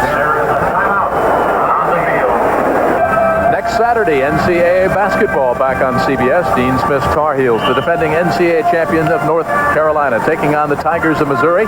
Missouri, of course, having won the Big 8 championship for the last 3 years. Gary Bender, Billy Packer, courtside at the Checker Dome in St. Louis. NCAA basketball action Saturday at 1 o'clock Eastern Time on CBS. Walter Payton picks up 5, 6 very hard yards. You could hear the tremendous crunch of the helmets as he's hit by Smith, 44, and Sweetness Payton gets up, no problem. Did you see that move he put on Cobb? Cobb had him dead to rights, and he gave him a little Soul Train move. Walter once won a Soul Train dance contest, and his feet were moving like he was dancing again as he got around Cobb and collided with Wayne Smith. Eric Hipple, 13 of 29 for 100. Jim McMahon, 12 of 20 for 169 yards. And 2 touchdowns. 2nd down and 4 for the Bears. Quick snap. Suey, quick hole. First down, Chicago. James Hunter, number 28, the 7-year right cornerback out of Grambling, the first-round draft pick in '76, came up to make the hit. But you see the hole open up on the left side. And boy, they come down on Doug English and clear him out. And there's the trap. Number 65, Noah Jackson, trapped number 60, Bubba Baker, out of there. And it was Alvin. There was a good block by the wide receiver. I didn't catch who that was. He really knocked Alvin Hall. So the Bears are blocking. Good, hard-nosed blocking and a nice trap. 1st and 10, Chicago up near the 42-yard line. Lone setback is Suey. Quick count. McMahon in trouble and again gets out of it. He can run. Look out. Out of bounds at the 48-yard line. That you don't teach. That is just pure instinct. Well, that's, I think, his greatest asset, to be in the pocket, and he just has a little knack of just feeling where they are and dipping under, moving his feet quickly and getting out of trouble. Who does he remind you of? Let's see. Who does he remind me of? Well, a little bit like Tarkenton. He's not the runner that Tarkenton was, but Tarkenton always had a feel when the rush was on him and he could get away from it. How about Bob Greasy? Well, in terms of ducking under the rush and getting out of the pocket and still throwing the ball. Greasy was not nearly as mobile as McMahon's pretty mobile. But you're right, he has that same little knack. He'll adjust in the pocket well. Sometimes he'll just move 2 or 3 yards real quick like. 2nd and 4. Look out. Incomplete. Oh, they said he got it. just can't believe it. It looked like the ball bounced. And Suey came up with an unbelievable catch. The officials are discussing the situation, but it looks like it's unanimous that he did catch the ball. But here was another case where McMahon had to make a little quick move and then still had the presence of mind here to throw the ball. And did he catch it? Well, it doesn't look like it, does it? I don't know. We're going to call Gary Bender and Billy Packer. Doesn't look like it to me. Packer and Bender, they handle the double dribbles, don't they? Yeah, we ought to put a camera down underneath the turf. We've got cameras everywhere else. Why not down on the field? You know, like they do in swimming pools where you can shoot through the glass? Just make a transparent bottom of the field. You could always tell. That's a dumb idea, huh? Fred Silva and the officials in a conclave down there. Look at the Bears coaches now screaming at the officials. Here's Fred Silva. As soon as he can quiet the Chicago bench. The pass receiver caught the ball, but he was down by contact, and he couldn't get up and go. Okay, he rules the catch was legal, but that he was contacted on the ground and couldn't get up and go. Let's take a look and see. Well, there definitely was contact. Strictly an official's judgment. It was a contact before he caught the ball, see? That was a nice scoop by Matt Suey. Uh-oh. First down. They only had to pick up about a half a yard. 34-17.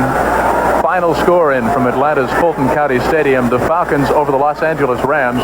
Los Angeles had a 14-0 lead in that game, and I believe the Rams are off to an 0-3 start now, John. 0-3. Ray Malavasi is going to have some problems out in Los Angeles. From the 48-yard line of the Detroit Lions, 1st and 10 Chicago. McMahon to air it out. Got a screen set up. Walter Payton has it slide through his hand, and he had Noah Jackson, all 200 pounds of him, maybe 280 now. What emotion on Walter Payton. He is such a perfectionist that he drops passes so seldom that he just can't believe it when he does drop one. I'll tell you, Noah Jackson is about the size of a condominium. An expensive one. You could sublet him.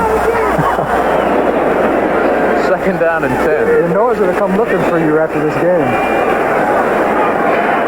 We may be here a while. 17 all. We may have overtime. That'd be a way to start the second season, wouldn't it? 9:09 left to go in regulation. Emery Moorhead in motion. Pitch back. Walter Payton closed off quickly by the Detroit front four. Joe Ehrman, Dave Purifoy.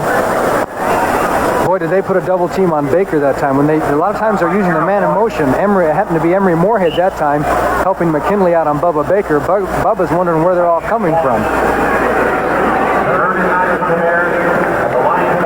3rd down and 9. Big play time, obviously, for the offense of the Bears. For the defense of the Lions, clock starts to become a factor. Both teams have been utilizing their timeouts because of some timing problems here in the second half. So Shotgun. Wide receivers are flooded out to the left side. To the bottom of the screen, Ken Marjoram out of Stanford. He has a touchdown catch. Jimmy McMahon has room to run if he wants to. Wants Marjoram to come back against the grain. And finally, McMahon is chased out of bounds over by the Bears bench. He couldn't get Marjoram to come back. There you had the right-handed quarterback rolling to the right. And Marjoram was running from right to left. And he, rather than risk the interception and put it up against the grain, just ran it out of bounds. So the Bears apparently are going to punt as Jim McMahon takes a rest on the sidelines. The concern of Monty Clark. The Lions came in 2-0. The Chicago Bears with even more concern, 0-2. You certainly don't want to start up with an 0-3 record with only 9 games in the season. The top 8 in each 14-team conference qualify for the playoffs. Robbie Martin back at about his own 11-yard line. He'll angle it for the near corner. He's got a beautiful spiral. And it goes out of bounds at the 6, maybe the 7-yard line. Great specialty teams coverage by the Chicago Bears, and the Lions start out in a hole. Ricky Watts has been hustling a lot for the Bears on the special teams the first 3 games of the season. Nice high punt. Bob Parsons, for the last 3 or 4 years, has been one of the best in the league at putting the ball out of bounds inside the 20. Detroit has it. There is a timeout on the field.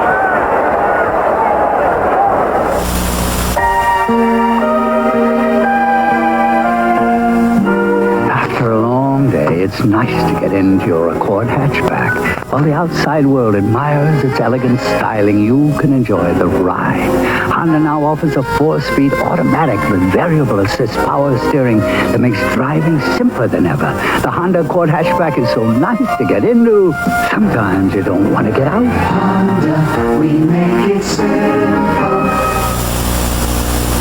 Hitachi wants your next color television to be your best. So compare for these features. All Hitachi 19-inch color televisions have wood cabinets. Hitachi has signal tracker control. It automatically monitors and corrects the color picture before you see it. And our 10-to-1 limited warranty far exceeds what many others offer. When you compare, the choice is clear. Hitachi, a world leader in technology. Jim Kelly, Johnny Morris, welcome back to Soldier Field in Chicago. The Bears and the Lions, one of the oldest rivalries in the National Football League, coming out of the black and blue division. The NFC Central, deadlock 17 all, 8:09 left to go. The emergence of a new quarterback for the Chicago Bears, Jim McMahon, with 2 touchdown tosses, has the Bears even with the Lions. You saw that Dallas score. That's the final from Texas Stadium. The Cowboys by 5 against Tampa Bay. Eric Hipple gives it off to Billy Sims, and Billy Sims just barely gets back to the line of scrimmage. Mike Singletary out of Baylor, number 50, in there on the hit, a second-round draft pick from 1981. He found a little hole there up the middle. Nobody blocked him, and Singletary was able to make the stop as Billy Sims has not been a real big factor in this game, not as big as Walter Payton so far. Remember, Johnny, they used to call the Cleveland Browns the Cardiac Kids. Well, with 4 seconds left to go in Cleveland, Matt Barr, a 24-yard field goal to win it for the Browns, 10-7 against Ron Meyer and the New England Patriots. And with 6 minutes left to go, the Dolphins clinging to a 9-7 lead against Buffalo up at the Bills' Rich Stadium. Second down, 10 yards to go. Inside handoff, nothing doing for Billy Sims. This Bears defense is fired up. Steve McMichael, Dan Hampton in there on the hit, and Billy Sims on the inside handoff, nowhere to go. You hit it on the head. They are fired up. The Lions just can't block them. There were several people that broke the blocks and got through. Dan Hampton was the first one to make the tackle. There's McMichael waiting for him, and there was no chance for Billy Sims. I don't care if you're Superman. You can't make it in the National Football League unless you get a little bit of blocking and get a chance to get started. Now they got a throw from basically in the end zone on a 3rd and long situation. What do you call it? Be careful time if you're the Detroit Lions. Bears are showing blitz. Sweep to the right side. Billy Sims slithers across the 10, maybe to the 12, and really just gets Tom Skladany a little bit more punting room right now. Gary Fensick, who submarined and went underneath, cutting down Billy Sims. So Skladany now into the wind will try to get away a boomer, and dropping back deep is number 29, Dennis Gentry, the rookie out of Baylor. You see Hipple over there calling for the offensive unit to huddle up on the sideline. Lions figure to get at least another shot at it, depending on what the Bears do, with 6:15 and counting. Skladany has to punt against a pretty strong wind also. So the Bears are going to get good field position as long as they don't fumble the ball.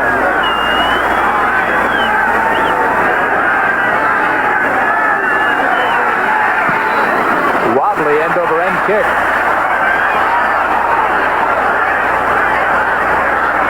And it'll be down at the 47-yard line. No penalty flags are down, so the Bears take over. 1st and 10 from that point. Jimmy McMahon rushing out onto the field. He's excited. The Bears are excited. Their fans are excited. We're deadlocked 17 all with 5:50 left to go. There you see the time remaining. The Bears 17, the Lions 17. Don't go anywhere. We could have overtime. And, of course, coming your way tonight on CBS, it all starts off with 60 Minutes. Archie Bunker's Place, Gloria, the Jeffersons, One Day at a Time, Alice, and Trapper John M.D. All following football on CBS. Walter Payton tries to sweep the left side. Maybe a pickup of 1 yard. Brings up second down and 9. Walter Payton has 20 carries for 89 yards. Billy Sims, 17 carries for 64 yards. Jim McMahon, 13 of 22, 171 yards, 2 touchdowns, 3 interceptions. Eric Hipple, rather inconsistent, 11 of 29 for 81 yards, 2 touchdowns, and 1 interception. I'd have to go back into the records, but I'd say it's been a while since Walter Payton has carried 20 times in a game. He didn't do that much last year. Want to bet he's not through?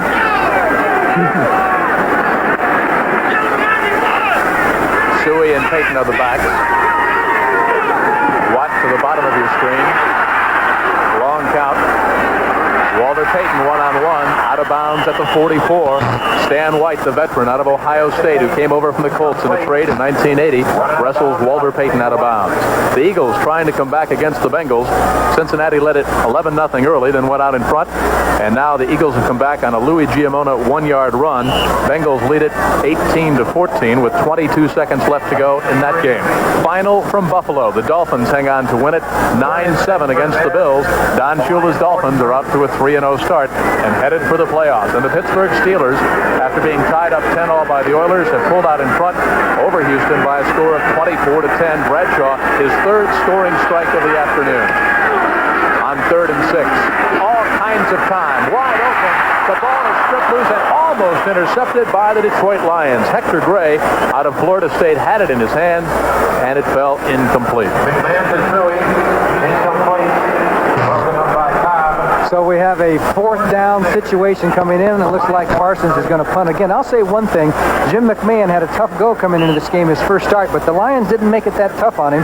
I realize they have a good pass rush with 4 guys, but they haven't been getting there with the 4 guys. And anytime you get a young quarterback, especially coming back with 3 days workout, I would have to say that you got to adjust your defense a little bit and put some pressure on him, put some blitzes on him. If he does avoid one man, there's going to be another man there, like the Bears have done with Hipple. The Lions have made it as easy as possible for a young quarterback, I think. Bob Parsons will go for the near coffin corner again. This one is upfield a little bit further, and Robbie Martin fields it cleanly at the 20. Gets up near the 25. 1st and 10 for the Detroit Lions from that point. There's Jimmy McMahon, only 6 feet tall. There are the stats on him so far this afternoon. An excellent performance. You know, you talk about his ability, the instinct to duck underneath the pass rush, to get out of the pocket, to direct the receiver. One of the things for a young quarterback that's so very difficult to do is to pick up the 2nd or the 3rd receiver, and he seems to be able to have mastered that very quickly. Yes. Can you imagine one man setting 56 records in college? I didn't know there were that many records for quarterbacks or for anybody. 56 NCAA records. Smart play, Johnny, by the way, going back to that specialty teams by Robbie Martin. Rather than let the ball bounce and maybe bounce backward to the goal line, Robbie Martin came up to field it, and the Lions will at least have medium field position at the 25. And now Eric Hipple connects out near the 42-yard line to Leonard Thompson, the 8-year pro out of Oklahoma State. 1st and 10, Detroit. Okay, Terry Schmidt, who is playing very loose here, he's back about 8 yards. Of course, he has help. He's got help. He's got Otis Wilson, 55, coming out for the out, but Leonard Thompson came on the inside, and that's the kind of pass you throw against that defense. If he was running the post downfield, he would have had a free safety waiting for him. So the Bears play as many angles as they can, and the Lions have to take advantage of those angles. Slot formation to the left side. In motion now goes number 86, Mark Nichols. Billy Sims gets the call and gets it across the 45 up near the 46-yard line. Inside of 4 minutes left to go in regulation. 3:50 and counting. Lions have the football approaching midfield. Bears would like to obviously force some kind of a turnover and get that ball back.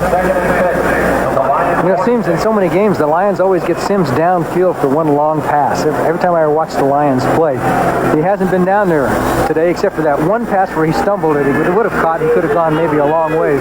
But let's see if they can get Sims down the field. He'll try to go downfield on Thanksgiving Day. The Lions in action against the New York Giants right here on CBS. Near midfield goes Billy Sims. David Hill throwing a block. Danny Hampton, the 4-year right tackle out of Arkansas, 6'5", 255, a number 1 draft pick in '79, and they're in the hit defensively for the Chicago Bears.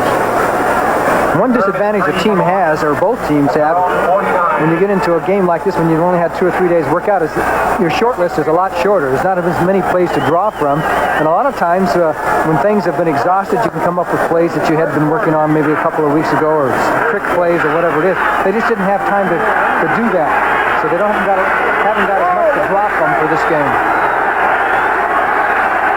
3rd down and 3 yards to go. Hipple swings it out to the left side.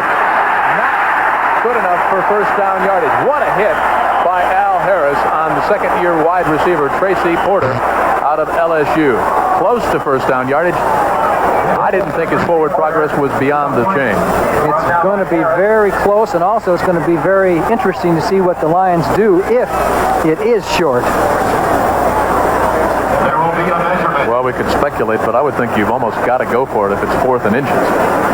You certainly don't want to give the ball back over to the Bears with 2.5 minutes left to go. This is going to be wind at their back. Very, very close. First down. By less than the length of the football. So that takes all the pressure off Monty Clark, at least in terms of making that 4th down call. You'll never know. Well, we got a barn burner here. 2 minutes and 27 seconds left to go. Tie game. We could have overtime. The Lions are going to have to get down there because they're going to be kicking a field goal. If they go for a field goal, it'll be against the wind. In motion is David Hill. Pitchback, Billy Sims. Defensive penetration by Gary Fensick out of Yale. Now, see, that's what they do. That wasn't a case of Gary Fensick diagnosing the play and coming up with a good play. It was a case, it was a predetermined defense that he was going to sneak up on the outside of the line there and blitz across. They go by tendencies of what a team does in certain situations. He came shooting across the line of scrimmage. If it had been running the other way, it would have been all to Detroit's favor. So we're at the 2-minute warning right now. Lions have the football. 2nd and 14. We're tied 17 all. NFL's most valuable player brought to you by Apple Computer. 1938, the New York Giants' Mel Hein is selected the NFL's first most valuable player.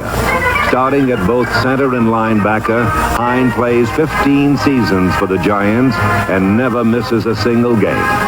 In recognition of his amazing Iron Man performance, Hein is one of the first players inducted into the Pro Football Hall of Fame. My Apple is my manager. There are more people in more places doing more things with apples than with any other personal computer in the world. Apple Computer. Produktion, Kontrolle ohne den Apple? Unmöglich. And of all these people using apples, most had never touched a computer before. This is my apple. Apple, the most personal computer. There's the time remaining. We're checking now to find out exactly how many timeouts the Lions and the Bears have.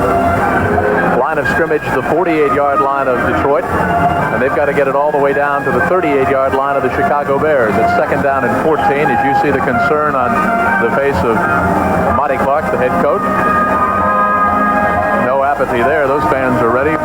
Football is back here in Chicago. Now, in case you're wondering about Eddie Murray, and we'll try to get you a shot of the field goal kicker for the Detroit Lions after this play, we'll talk about his length, which is generally no problem on field goal tries, but this one would be into a very brisk wind. Down goes Hipple in the grasp of, once again, Mike Singletary. He's been in the backfield with Eric Hipple more than his offensive blockers have. Singletary with excellent penetration here this afternoon. The Lions just can't pick up the Bear blitz. They haven't been able to figure out the defenses. Now 4 more new fresh Bears come in for their special prevent defense. As you look at the wind, they're going to be punting against the wind. Looks like no field goal against the wind. And another factor is that with the conditioning situation this 4th quarter, the team that stayed in the best shape during the offseason has got the advantage now, or during the 8-week strike, I should say. I'd be surprised if they went to put this ball up and risk the interception on 3rd and 22, or at least to throw it deep. Hipple is down again and just barely hung on to the football. Steve McMichael, a free agent out of Texas. The Lions had to go all all the way down to the 38-yard line of Chicago. By the time Skladany puts it away, that's about where the Bears will take over. This series of downs originated at the 48 of the Bears. The line of scrimmage now, the 27-yard line of the Lions. A very impressive performance by the Chicago Bears blitzing. Now they have Dennis Gentry back on punt returns. He's a little bit more erratic on catching punts than Jeff Fisher is, where possession is important. I mean, Gentry can break one a little bit better maybe than Fisher can, but he's not as sure-handed on catching the punt. So Ditka's going for the touchdown or for the big return. Skladany didn't get all of this one. It's a wobbly kick. And the Bears will break first and 10 at their own 42. The Chicago Bears have 2 timeouts with which to work. They've got 49 seconds on the clock. Johnny, a minute ago we were thinking of checking the stats on place kicker Eddie Murray for the Detroit Lions. Let's check in on John Rivetto, who already has a 52-yarder this afternoon. He has missed from 32. He has missed from 42. But he also made the one big long one. He has a strong leg. There's no question about it. And he's got the wind behind him. So if the Bears get down to, say, the 35-yard line, he has a shot at it. Now, if you're Detroit defensively, do you key on Walter Payton here? Do you try to double team him, figuring he's got to get the football? No, I think they drop off and give you that little short. They're going to Payton on the run. Oh, big play for the Lions. McMahon saying, hurry up, let's get the offense back on side. Stan White, 52, and they're on the hit for the Detroit Lions. 37, 36, 35, and counting as the Bears go from the shotgun. Flood formation to the right side, slot to the left. McMahon fires over the middle, incomplete and almost intercepted by Gary Cobb, the fourth-year linebacker out of USC, who's wondering why he couldn't hang on to the football. Tough catch for a linebacker all taped up like that, but he knocked it down. Did stop the clock, 26 seconds left. Don't forget, coming up at the end of this game, the defending Super Bowl champion San Francisco 49ers taking on the Cardinals in St. Louis. You're looking at a rookie quarterback right there. And, of course, the Cardinals have Neil Lomax in his second year out of Portland State. He's going to be a good one. Marjoram out wide to the left side. Watts to the near side. Slot formation. Looks like motion on the Bears' offensive line. No flag is down. McMahon chased out of the pocket. Payton is wide open. Now he just throws it down complete to number 80, Ricky Watts, the 4-year wide receiver out of Tulsa, who stayed in bounds long enough to make the catch. So they're down to about the 47-yard line. One more completion of about 10 or 12 yards. The Bears still have a timeout left.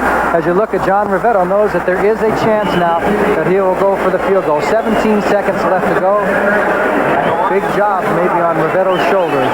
John, defensive philosophy, again, if you're the Lions. Now, you're getting a pretty good pass rush from your front four. But they're not. They're not getting that great of a pass rush. Now, the Bears in this situation would probably, with only a 10-yard completion, would probably try and put pressure on the quarterback. The Lions would probably drop off. It's first and 10 from the 45. Clock starts on the snap. 16 and counting. Long pass. Wide open is Emory Moore.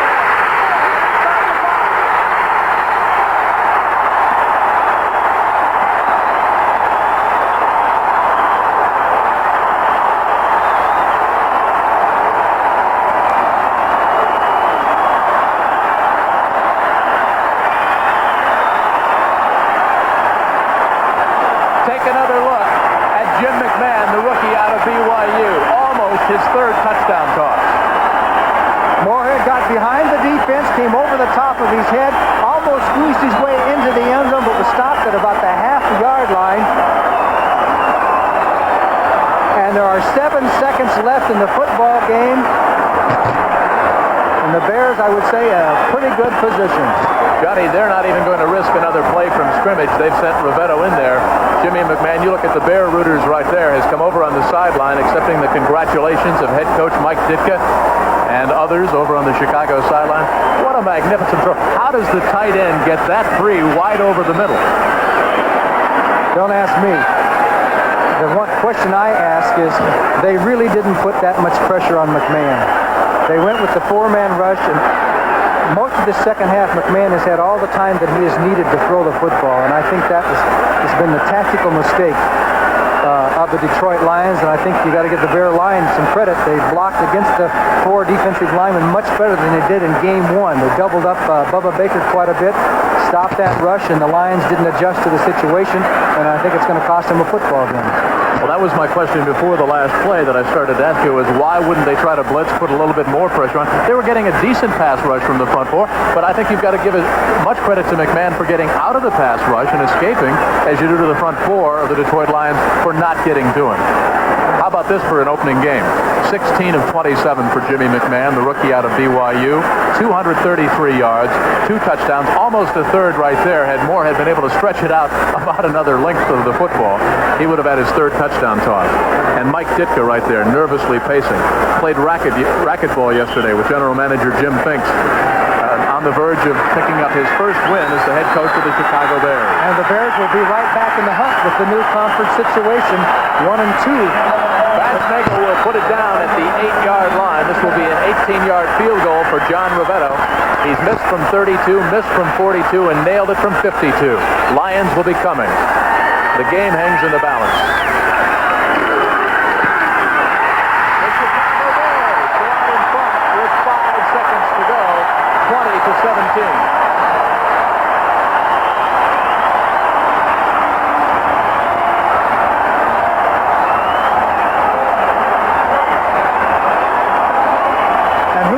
The football strike now. Nobody. Good point. It'll be interesting to see how the Bears will vote come Tuesday. Well, if they change their vote because of winning one football game, I would say that their principle isn't that strong. Watch Rivetto. Watch the reaction right here as it splits the uprights. John Rivetto, Brian Bassnagel, the Bears player rep, 2 happy young men. Now we have 5 seconds left in the game.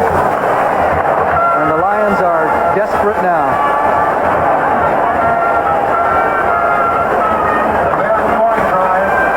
I suppose if you've got a reverse or some kind of razzle-dazzle, you might try to pull it out here, but you really haven't had the time this week to work on that kind of a play, have you, John? No, I don't think they'll give him a chance to pull off a reverse or anything. I think they'll probably give him some kind of a squib kick, and so that they have trouble getting possession. Because they don't want to have somebody run it back 80 yards on them for a touchdown, and there's always that possibility. A kick return is a funny animal, boy, I tell you. If you get a little daylight, you find that one hole, you can go. Clock will start as soon as the ball is in the possession of a Detroit Lion. Robbie Martin is back deep. Nobody in the stadium expects that it'll go deep. He could kick it out of the end zone. He's got a strong leg. Nope. Clock starts right now. Alvin Hall, forget it. Bruce Herron in there on the hit. There is 1 second left to go, so it's do or die time for the Detroit Lions. As you look at the Chicago Bears, who have now increased their series lead over Detroit. The Bears came in having won 54 games, losing 40 and tying 3 in the series with their NFC black and blue opponent, Detroit Lions, a series that goes all the way back to 1934. The Lions now have lost 7 of the last 9 times they've come into Chicago.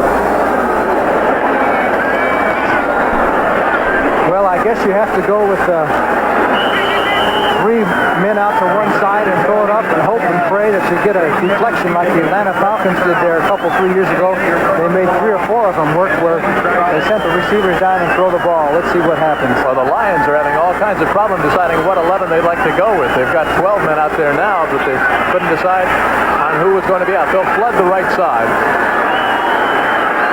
And look at the defense the Bears have got. 3 deep backs. This will be the last play of the football game, barring a penalty. Batted away by Gary Campbell, and the Bears have their first win. And look at how the ecstatic Chicago Bears will leave the field. First win for head coach Mike Ditka.